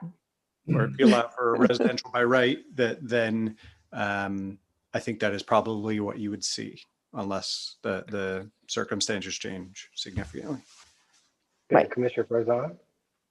Just to follow that up, I'm a big proponent of mixed use, especially in the downtown, but the key thing being mixed use. The bottom is retail, commercial, whatever the case may be, and homes above it. That's what I would propose, not residential by right, because Greg, you're absolutely right. We have things, commercial and retail is going away because there's more money that's going to be made by a residential developer. But I personally am in favor of mixed use, particularly downtown. It's good for the environment. It's good for transit. It's good for retail. It gets it all done in I think, the best area to be in. But that's just my 2 cents. Okay. Other comments? Commissioner Sturm? So I just want to make sure that I'm understanding. So I thought what Greg was saying was that the two options, if we're talking about the core downtown, the two options for maintaining retail and commercial space would be either to keep parcels zoned for only retail and commercial use, or to zone for mixed use. And if we zone for mixed use, within the zoning regulations, we could allocate a proportion of residential to retail and commercial. And then would that could be a requirement. And then we could have a hard number of units to count for, like, is that a hard number of units? Then we would know how many units we could count for those parcels, and we'd be assured that development would provide retail and commercial on the first floor, or first 2 floors, or whatever we decide. That is my understanding, and currently we allow residential by right above the first floor, above the ground floor in the core area, but it's allowed from the ground up on the east and west end. And what we've seen is pure residential projects in those areas. But I also think that we need further discussion and deliberation on should there be areas that don't allow residential, so that we may actually see office production again in the city. And I'm talking above the ground floor. So I think there's kind of a general consensus about our main street of Mount Diablo Boulevard having commercial, retail, service, restaurant on the ground floor for innumerable reasons. But then it's a question of what happens above. And what we have seen in recent years is if it can go residential, it will go residential. So then it is skewing our jobs housing balance. And if there's no opportunity or limitations where it has to be office, then we may not see office for the foreseeable future. So I think under the umbrella that the scenarios put out, we have the flexibility to refine this and tweak what we would want to see under the umbrella that ESA would study. Okay, does that answer the question about scenario 5? Okay. All right, so we have scenarios 3, 4, 5, 6, and the area across from Oakwood. We have Luke saying that he thinks that might fit his scope, but he's not sure, he's going to check. We have Diana saying she doesn't believe Mike did a good job on scenario 6, so she's going to check him too and see if he's got the numbers right. Never say that. I saw it in your face. Anyway. Yeah. I think we're closing in now on a scope of work, which is actually what we're supposed to be doing tonight. Yes. And so I would invite those who haven't made any comments to say something now, because I always feel bad when folks sit for 3 hours and don't get a chance to say anything. So I'm looking at Commissioner Maggio, looking at Commissioner Singh. He's going to talk. Councilmember Bliss. Let's have some input. Okay. Commissioner Singh, go ahead. Yeah, thank you, Mayor. I was going to say that I was leaning towards scenarios 3 and 5 of the original 5 scenarios. And the reasons being is, as you mentioned earlier, with AB 2923, with our inability, we don't really have an option to ignore it. My thought, not going with the definition of a nuclear option, but rather more bigger bang for your buck. I was preferring those 2 scenarios because it did put BART at 100 use per acre. And I was thinking, and of those 2, I prefer scenario 5 because I like the idea of getting more bang for our buck at BART. I think there's a couple of good reasons for that. One is it's the smallest footprint of the highest density. I think it keeps the highest density near the transit station, which is the aim of trying to keep it near transit. I do agree with earlier comments that the density bonus law is going to be invoked. We're already seeing it invoked in the downtown with the Planning Commission just recently was forced to approve a 4-story project downtown because of that law. So another reason I like the idea of higher density around BART is because it does not spread out as much of the density down Deer Hill towards Pleasant Hill Road.